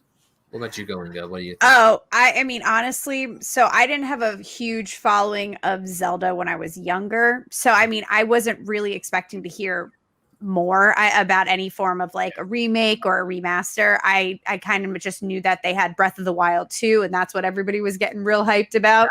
Yeah. So that was really my only actual thought. You bring up really valid points though. That would, like, if they were to remake or remaster some of these games, I definitely didn't play because I didn't have like a GameCube or any, like, after a 64, I really didn't have any Nintendo system up until now, the Switch. These are definitely things I would play because I really do enjoy the Zelda series as a whole. So I would, now that you're saying that, it is actually a little surprising that they aren't, and they should. And they're great games, and I think there are people that, like you said, a lot of people missed the boat on GameCube. Wind Waker. And to be fair, what's weird is that when they brought them out on GameCube and then they put them on Wii U. Yeah, I didn't do that one either. Exactly. You're putting on two of Nintendo's most failed consoles. So now we've got the Switch, which is insanely popular. And to be fair, Twilight Princess was on the Wii, but it was turned into a motion-based game. Yeah. The remaster for Wii U was the GameCube version, which was meant for a controller, and it's also the mirror version of the game that's flipped. So that's the one that I believe that we need. Anyway. Yeah. No, because when people started talking about how Zelda or how Wind Waker and Twilight Princess should be re-put on the Switch, I was a little hesitant because we just got those HD remasters. But you're 100% right. The Wii U is one of Nintendo's worst selling consoles. Yeah. I mean, don't get me wrong. We talked about this last time, how the games are good. It's just no one bought it because the marketing was confusing. People didn't know what was going on. I didn't even know what a Wii U was. I was like, what the hell was between a Wii and a... And I thought the Wii U was just like, oh, it's a gamepad that I buy for my Wii. And maybe it's enough to know it's an entirely new system. No, thanks. Yeah. I'm not going to skip on that. And I do agree that maybe that Nintendo is kind of, I feel like I don't know if they were playing it safe or what they had planned, because Skyward Sword, I never played it on the Wii. Cool. It's okay. I don't know if I'm going to get it on my Switch, to be perfectly honest with you. I mean, Link's Awakening, hell yeah. I got missing out on much, to be honest. Yeah, because Link's Awakening, I got that. I paid $60 for that. That's a gorgeous looking game. It's a remake. It's a new art. It's the whole thing about that is new. Yeah. Like the one thing, I mean, I'm nostalgia's bitch on the show, obviously. And of course, when they announced the Legend of Zelda version of the Game & Watch, I mean, of course I'm going to get it. I have the Super Mario Bros. One. Of course I want to get the Zelda one. And I think the Zelda one's cool. It has the original one, Zelda 1, 2, and a Link's Awakening, the Game Boy version. I feel like they should put the color version on, but you know what? Whatever. I'm probably going to get it. Yeah. So, but I do hear the outrage of a lot of Zelda fans, because they did say during the direct, it's like, we're not planning anything else for Zelda's 35th anniversary besides this Game & Watch. I feel that a lot of the people who are working on Breath of the Wild 2 would have ported Wind Waker and Twilight Princess to the Switch, but their main focus is Breath of the Wild 2. Which it's, I guess what baffles me is that they're already remastered. They're already ready to go. All they got to do is, it's not like the Mario collection that they did on Switch, where they could have done more. All they did was just port them on there, and you can tell that they really, again, I hate to be critical, but like they didn't really do a lot to make those games better, and they could have. But Wind Waker and Twilight Princess have been remastered in HD. They've been improved. They literally just have to put them on Switch. Yeah, the button layout is the same too. The button layout on the gamepad and the Wii U Pro Controller is the same thing as on the Joy-Cons and the Pro Controller. Exactly. That's how I played them. It was on the Wii U Pro Controller. And again, they look gorgeous. They're great on the Wii U. But again, most people don't have a Wii U. And now it's getting harder to get one because the price is going up because it's sold so poorly. So they could make a killing if they released a collection, even if they did both individually, which I would hate them for this, but if they released Twilight Princess by itself and Wind Waker by itself at full price, I'd probably still buy them. Again, I'm guilty of doing the same thing that I was criticizing earlier. Yeah. Because I think those games are so good and they deserve to be remade. Ideally, I'd want them in a package together. Yeah, me too. Which I hope that they'll do, but I was really hoping they would at least acknowledge that, that there are people out there that are, everybody's asking about that. At least the Zelda community and a lot of Nintendo fans are wondering where those games are. Yeah. So. Yeah. And one thing I will kind of criticize Nintendo on, like you mentioned the sports games earlier, I was happy Mario Golf was coming back.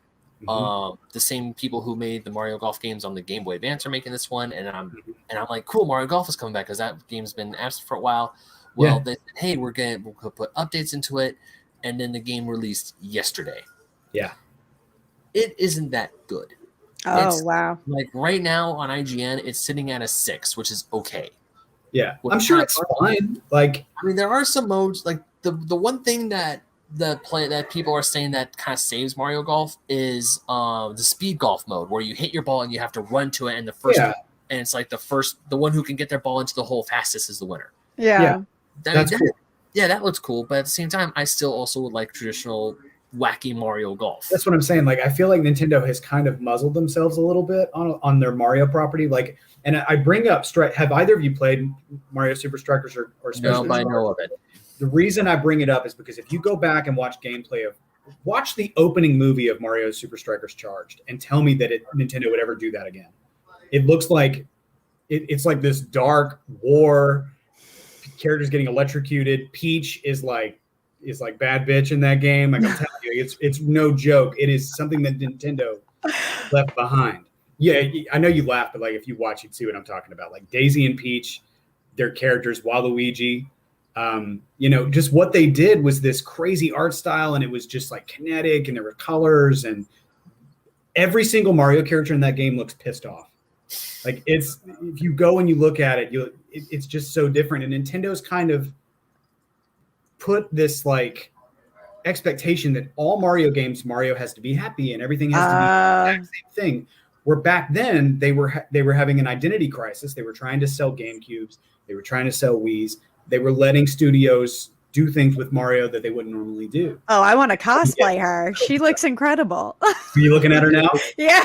If you watch the opening movie of Super Strikers Charged and just tell me that you don't want to see something like that again. It's pretty badass. She's wearing awesome. armor. She's like Bowser's this got little claws. crop top. Oh yeah, this is something. The game is wild. Like, this is a game where I don't know. Like, I don't want to give a lot away, but it's just so. Is it soccer?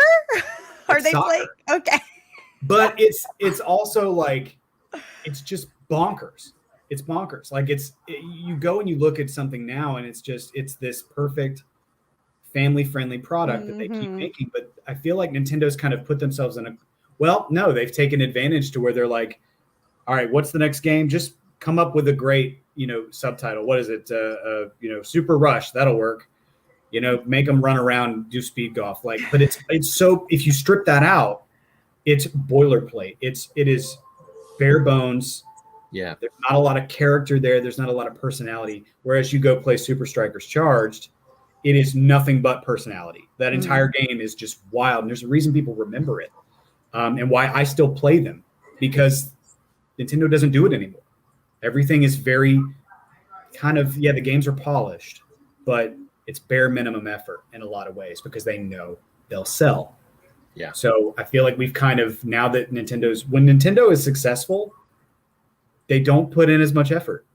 But you go back to the GameCube when they were struggling, and we got some of the best Nintendo games we've ever gotten because they actually had to try.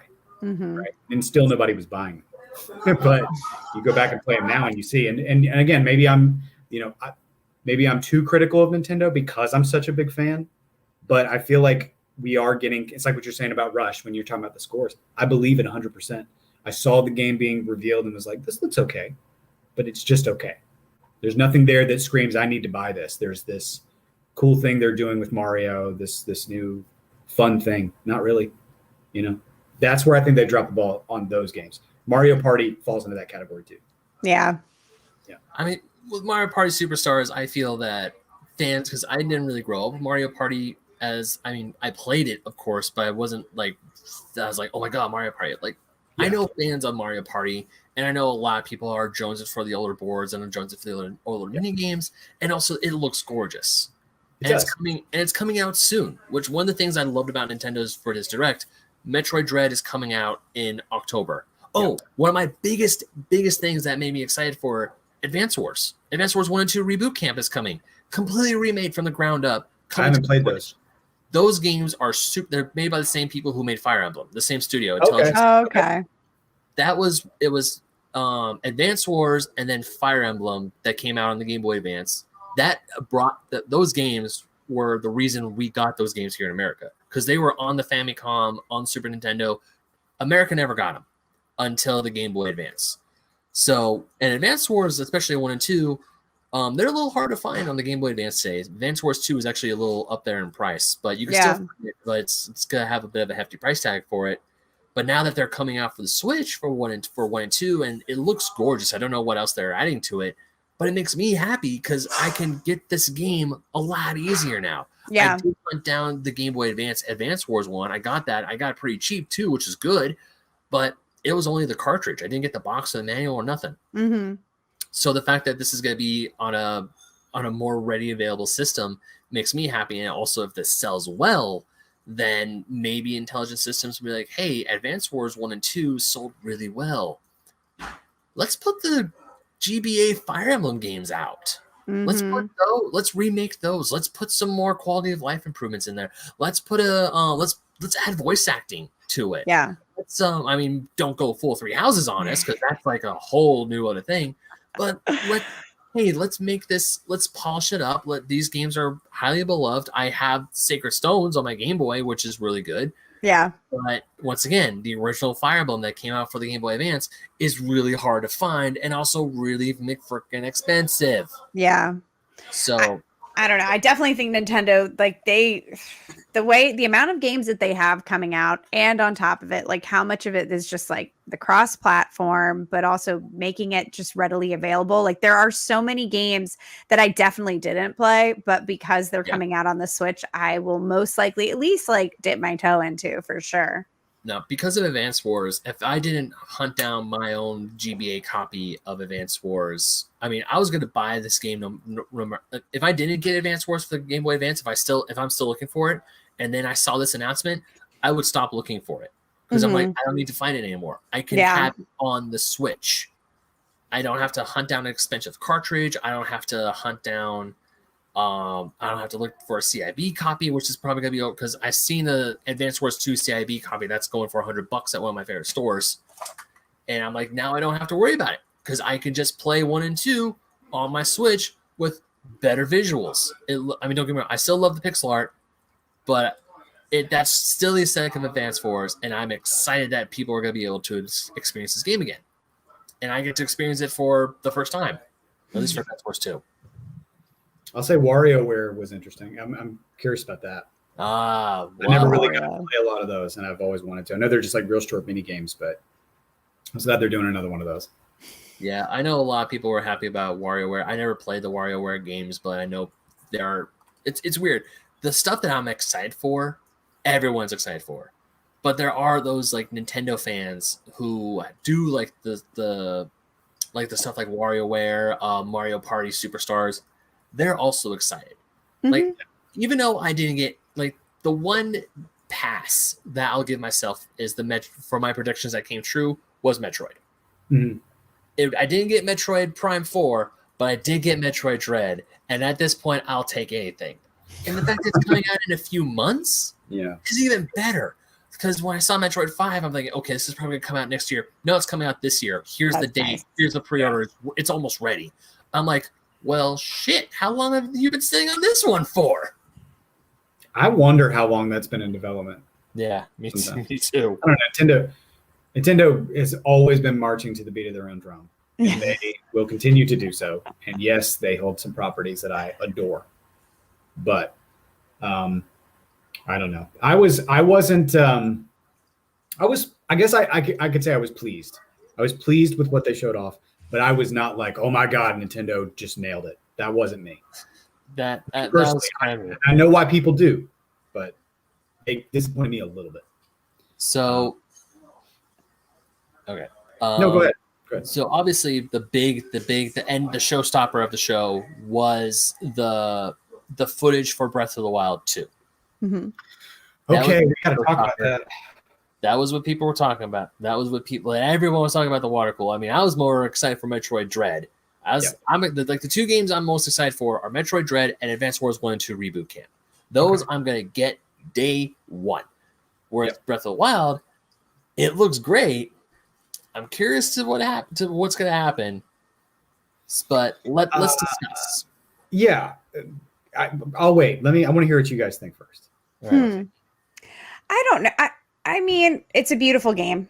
Again, I'm probably not the best person to ask about this, only because will I eventually play it? Sure. Am I jonesing to play it right this second? The answer is no. I mean, I still have to get through Breath of the Wild. So unfortunately, have you played any of it, or yes, I did. I actually played it right when it first came out. I tend to have I just don't like games where I have to do so much aiming with arrows, and that's so much of the game. So until I just got my hand-eye coordination to be a little bit better, it was just like, okay, it's fun. I got through a lot of it, but I also would put it down a lot too. Gotcha. So it was one of those games I'd constantly have to kind of like relearn how to play. But it's still beautiful, still very fun. So, but I still have the first one to get through. So I'm not in any rush. Yeah. All right. What about you, Patrick? What do you feel about Breath of the Wild 2 so far? Well, so I have a weird relationship with Breath of the Wild in the first place. When I bought it, I got a Switch. Not long after the Switch released, and I got that as my first game. And I think I started it and then immediately put it down. And I think it was like after maybe 10 minutes, I was like, I'll come back to this. And I didn't for like a year and a half. Actually, maybe almost 2 years. I just picked it back up. I tried to pick it back up a couple times. And one time in an airport, which is probably not the best way to do it. And then put it down again. And then finally was like, I need to just play this. I'm just going to get into it. Because I've come from... This is the first like open world Zelda that I ever played. And I think maybe there was part of me that was like, don't know how I feel about that. So anyway, I decided to sit down and play it. And then I got obsessed with it. And I played consistently every day. Once the game opens up, once you get past those first few shrines and then you open up the world, it becomes this. I fell in love with that game. Like that absolutely, like this is Zelda to me. The second you get that glider and you're off the Great Plateau. Absolutely. Like I felt the same way because when I was first playing the game, I didn't know what was going on. I was like, where? And then the guy was like, oh, well, you got to get this glider. You got to go to these shrines. And I'm like trying to, like one shrine, there's a guardian that's stuck in the ground that murders you. Or you only have 3 hearts when you first start out. So it's like, well, how the frack am I going to get in there without getting shot? They nailed a lot. Like obviously what Inga said is absolutely true. It is a beautiful game. Like it is absolutely gorgeous. And honestly, I feel like there were days where I was like overworked and like, have my personal life and things like that where you're having bad days.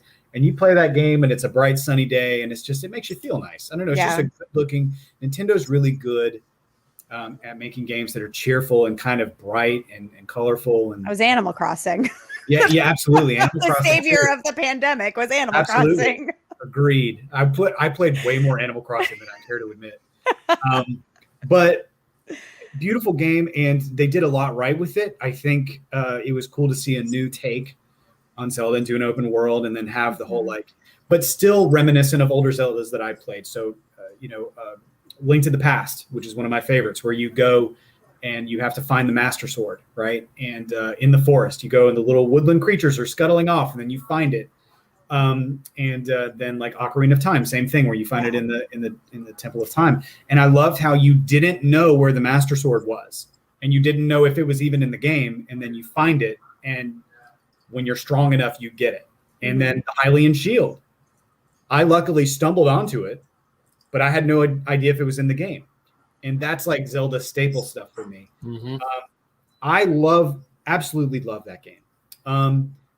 Jay got into it as well. He bought a Switch just so he could play it after he saw me playing it. And then my buddy Wes also got it, and we were all playing it kind of at the same time and talking about it, things that we were finding and everything. So for me, I'm kind of split on Breath of the Wild 2. I think it looks beautiful. I still don't really know how much different it's going to be. When they don't do a lot of direct sequels in Zelda games, they're always like they're one-off. Like Majora's Mask can be argued, but not really. It's the same engine. It's a completely different game. It's its own thing. Link Between Worlds is is courted as a direct sequel, but because I never played Link to the Past. Link to the Past, right? Yeah. They say Link Between Worlds is a sequel to Link to the Past, but I never played a Link to the Past. I only played Link Between Worlds, and Link Between Worlds pretty much saved me from getting out of a video game funk. I love Link Between Worlds. And as much as I love Twilight Princess is my first one that I played, I love it. I absolutely adore Breath of the Wild. It's definitely God tier. But for me, Link Between Worlds is probably my favorite Zelda game of all time because that game got me out of a funk. That was like I was like, I don't know if I like video games anymore, which now says the guy who started his own gaming podcast and who writes freelance for video games, who wants to be a video game writer for his actual career. Right. That game essentially saved me from going down a deep, dark place about not caring about video games. And now I'm like, I want video games to be like my life. Or part of my life. Zelda done well is top tier. Like if they do it well, there have been Zelda games that have disappointed me in the past, but Link to the Past was where, I mean, I grew up with the original Zelda on NES, right? And an Adventure of Link on NES. And then Link to the Past really, really got me. And that's probably my top. Breath of the Wild, part of me wants more. Like I want more Breath of the Wild. So I'm okay with this because I love that world. I fell in love with that world. I want more of it. Okay. But also I wonder if it's gonna really be that different and if it's just gonna be like Breath of the Wild 1.5. Right. I want to know more about it. I am intrigued, but I guess that's why I'm split. Like I'm not upset about that. I'm okay with more Breath of the Wild, but also could this just have been DLC? What are they doing? I do like the fact that they're making it more vertical. There's a lot of like way high up in the air stuff going on that I'm intrigued about. Skyloft. It looks like stuff from Skyloft or from Skyward is making a return. Absolutely. So I'm cool with that. They're going to have to do, for me, I think they're going to have to do more like as far as making it its own thing away from the original Breath of the Wild, like keep the same art style, same world or whatever, but do something completely different from the first game. You know, I'm hoping that's what they do. And I think they will, but I'm optimistic about it. But my friends who were playing Breath of the Wild saw the trailer and I was like, hey, what do you guys think? And their first response was, it looks like the first game. That's the first thing they said. And I was like, well, yeah. And they're like, so what's new? What's different? Yeah. Link's right. I guess you have a point. You know? Yeah, I mean, I also feel like they were, because Nintendo was saying that they didn't want to reveal the title of the game because it does have a title, but they didn't want to reveal it. Yeah, they're not calling it Breath of the Wild 2. Yeah, because the air quotes spoils something that happens in the game, which part of me understands, but at the same time, it's like I would like a title instead of calling it. As soon as they tell us the title, it's going to spoil it. They're going to have to tell us before the game comes out. So. They have to, yeah, because otherwise, I think they will. I hope so too. Yeah, but my whole thing with Breath of the Wild with Breath of the Wild 2. I'm excited for it, but I don't know if I'm excited for it as I was when I first saw Breath of the Wild. Yeah. Because Breath of the Wild was like that was like the first true Zelda open world. I mean, people can argue that like, Time is open world, and Link to the Past and Link Between Worlds is open world, but it's like it's so small. Even with the with Ocarina of Time, it's like, yeah, you can go to Death Mountain when you're supposed to go to Zora's Domain, but once you get to Death Mountain, you can't do anything. You have to go to Zora's Domain to advance the story. It's still linear. You can make choices of where you go, but it's not really open world. It's just whereas Breath of the Wild, you can, if you so chose, if you were that good, you can beat Ganon to death with a wooden spoon. If you're that good, yeah, you could. Someone probably has done it.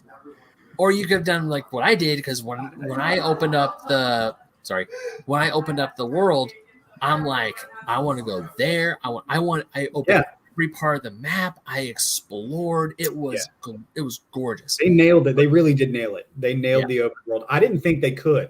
I hate to say that, but like they had never done it before.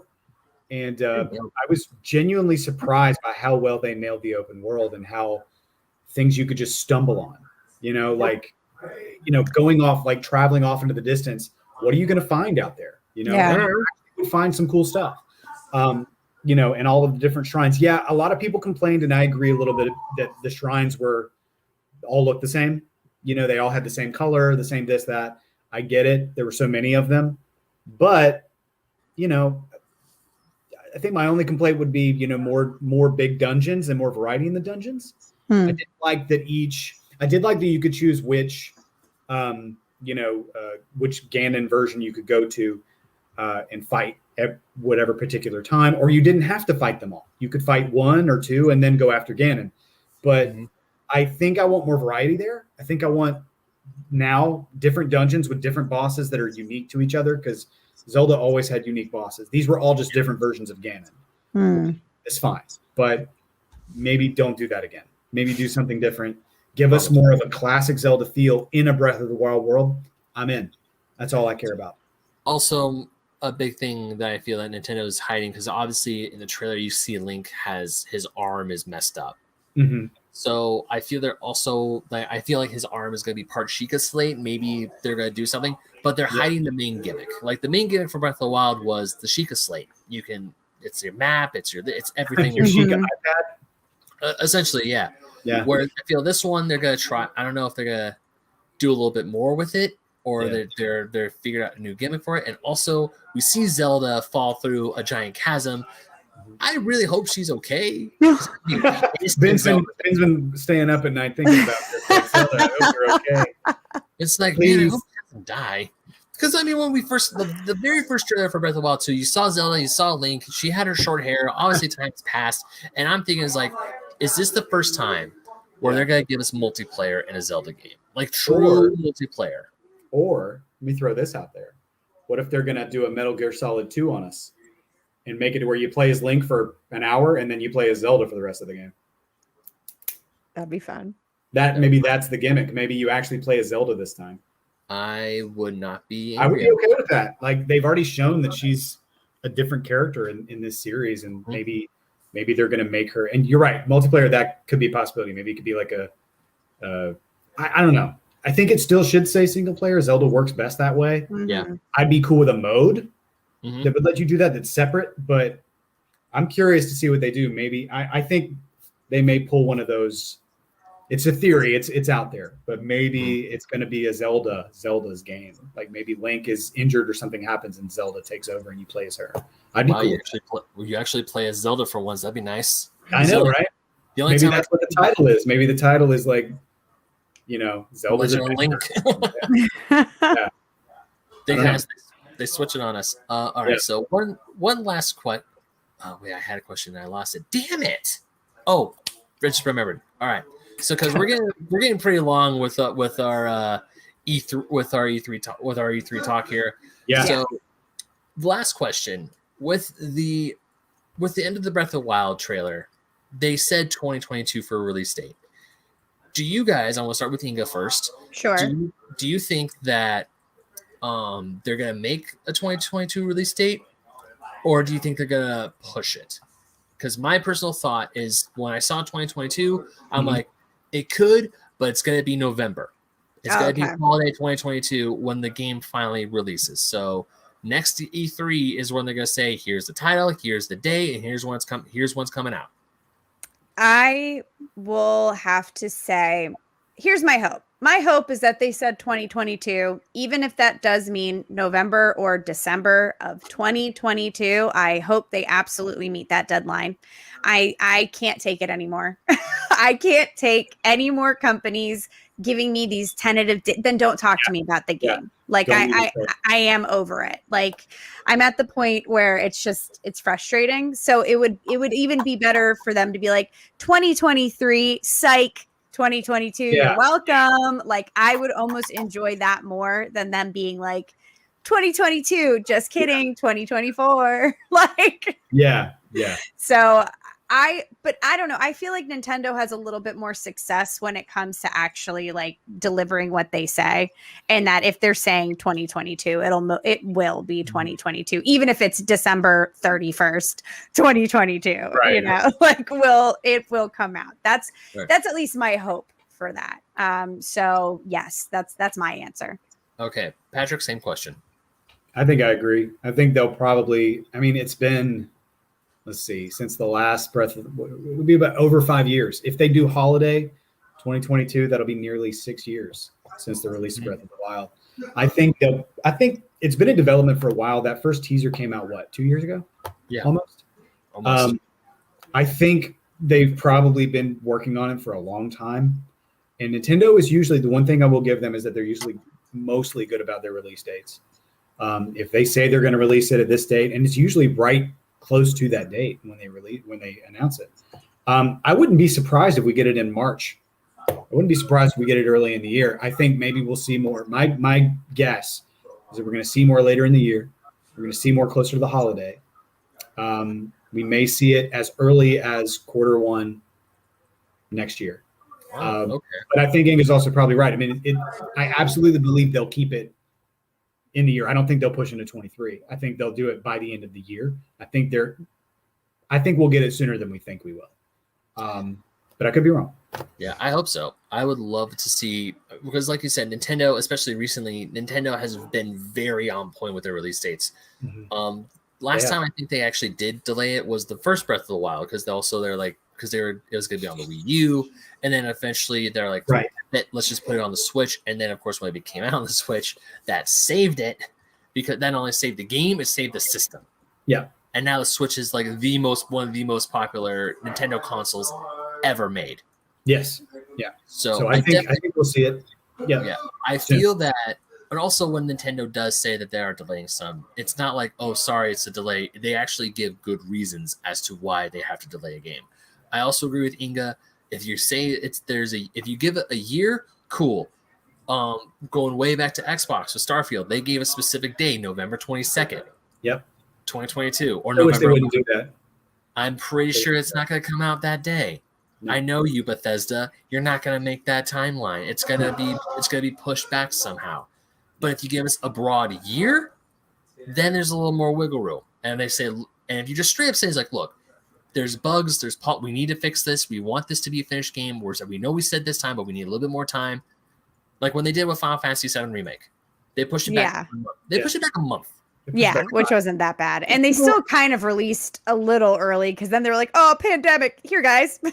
Yeah, here you go. Enjoy. It's like, we're in a pandemic, but the game's done. And yeah. They're like, Australia, you can have it 2 weeks early. Yeah. Cut off a little piece of it and give it to them. Yeah. Yes. Okay, sure. There is one other before we go here. There's one game that we didn't see that I was also very surprised that we didn't see, that we haven't heard anything about in years. Where is Bayonetta 3? Oh, I forgot about Bayonetta. What is going on with that? I haven't heard a thing about it. That's just like, you know what? That's just like Metroid Prime 4, because they announced it. Same thing. They showed the 3. They announced Bayonetta 3 and Metroid Prime 4 in the same thing, did they not? Or am I misremembering? So. They showed the little cracked number 3. Yeah. It was like 3 or 4 years ago, and so nothing. So that's another property that has been pretty popular for them now, that they're part of, and nothing. No idea what's going on with it. Oh, you know who else we didn't talk about during Nintendo's Direct? Kazuya, new Smash character from Tekken. Oh yeah, he was not one of our predictions at all. No, not even close. Who did you predict? I said Tom Nook. No, I'm Who? kidding. I said Tom Nook. No, dude, I would be on board for that. He just shows up and demands payment, and then yes, he does. And then the Nook cousins come and beat your ass too. They come to collect. They start cracking skulls. Yeah, I'd be down.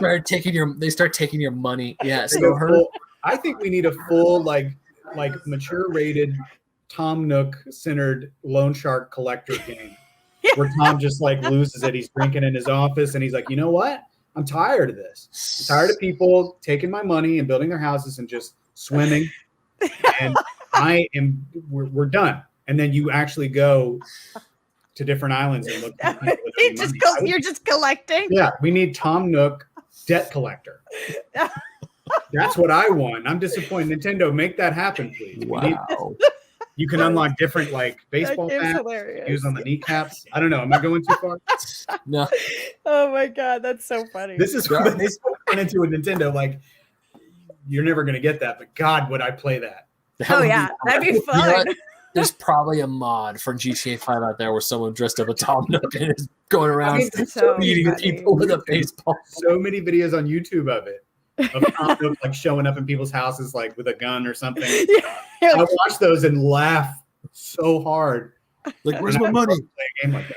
Oh, that's funny. So hers was like the fun one was Tom Nook, but Inga, yours was actually Chun-Li. Yes, Chun-Li I thought would be really dope. Oh, that would be good. That would be good. Yeah. Get some ladies in there. Yeah. Ryan's was Crash Bandicoot. I'm not surprised that he wasn't there. Yeah. My okay, the one I want in my heart of hearts is Sora from Kingdom Hearts, but it's probably not gonna happen. My actual pick was Shantae, the genie Way Forwards. Yeah, she would be good. She would be good. So it was Shantae, and also there's one other person or one other character that people were saying that's been in Smash. Not Goku, someone else. No. I just listened to this. I re-listened to the episode yesterday. It's like, wow, we were wrong. Forget. Very random with a lot of their choices, and I love when they come out with a choice and they're like, "See, look who we brought in," and everybody's like, "Who cares?" Well, some of them have been kind of me. I mean, it is a fighting game, but man, that trailer when he's revealed and he's just throwing people off a cliff. Yeah, just like into a river of lava. I'm like, damn. It's like when Sephiroth got announced and it looks like he stabs Mario. Yeah. Or when didn't Ridley like murder Mario and Mega Man in that trailer? Yeah, Ridley straight up. Because I love Ridley, but like, I'm pretty sure he murdered Mario. Yeah, he murdered Mario and cut Mega Man in half. Yeah, poor Mega Man. Poor Mega Man.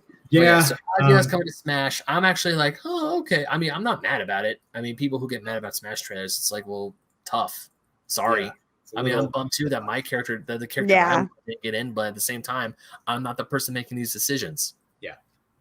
And it has to stay somewhat balanced. And there's a lot they have to do to make that work. And, there was a lot of talk. There were rumors that Master Chief was going to be there.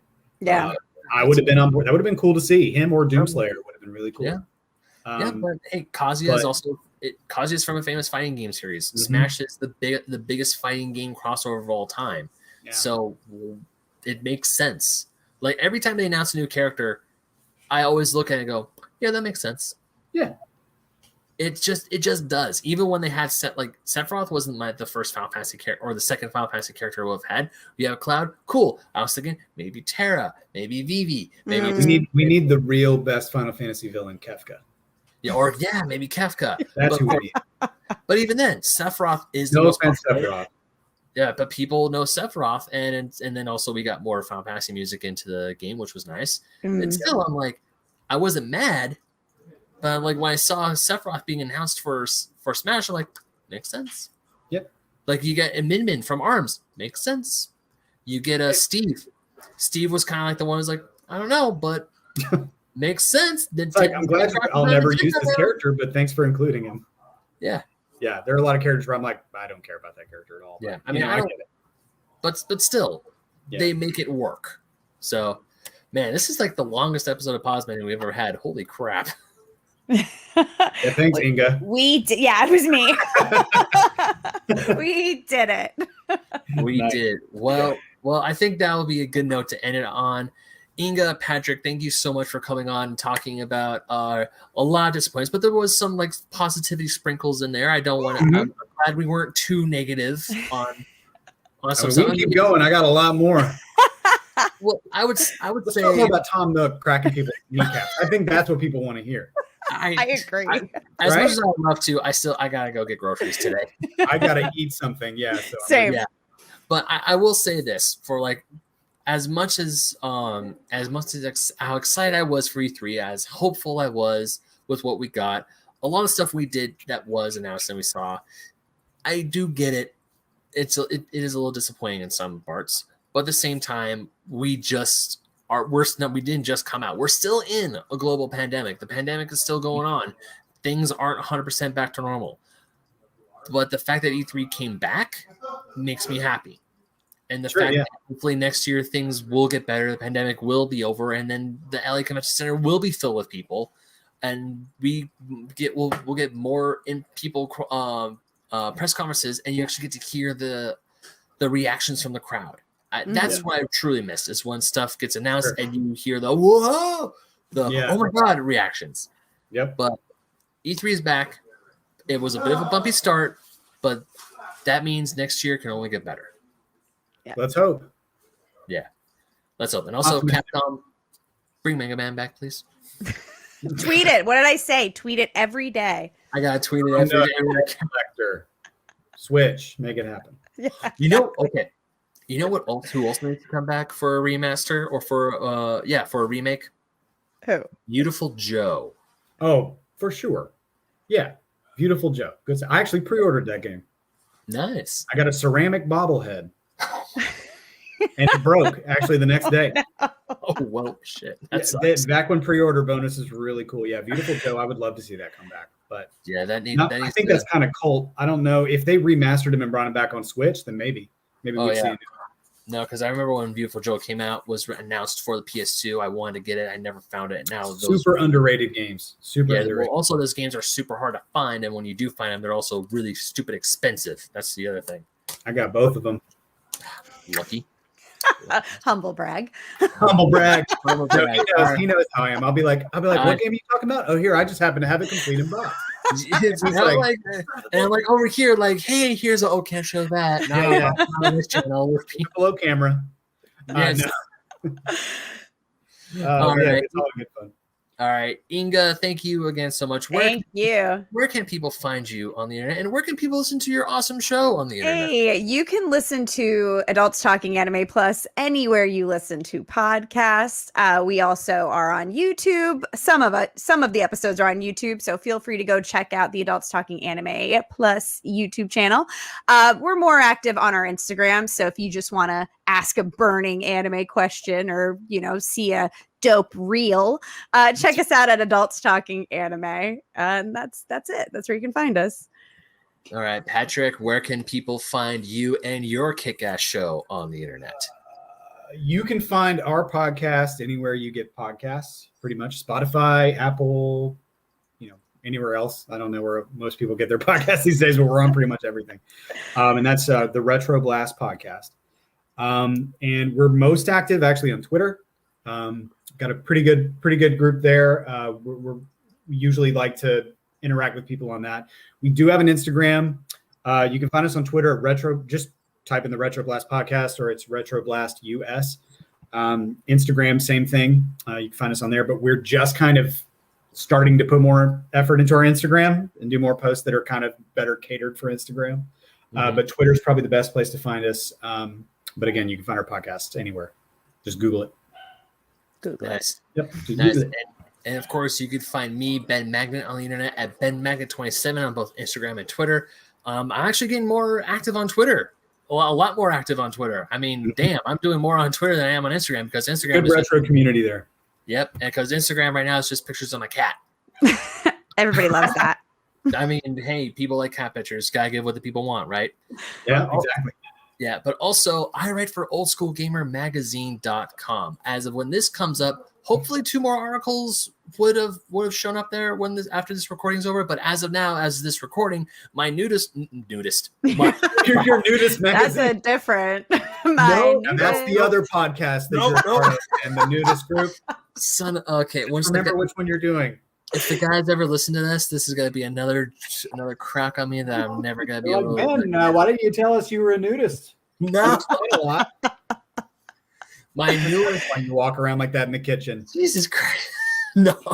My newest article is funny enough about the Nintendo Direct, of how fans of older Nintendo franchises shouldn't lose hope that their favorite games are coming back, because we're getting Metroid back after a 19-year hiatus, and also Advance Wars 1 and 2 is coming back. So it may take them a while, but don't lose hope. Especially, I'm talking to you, Star Fox and F-Zero fans. Don't lose hope.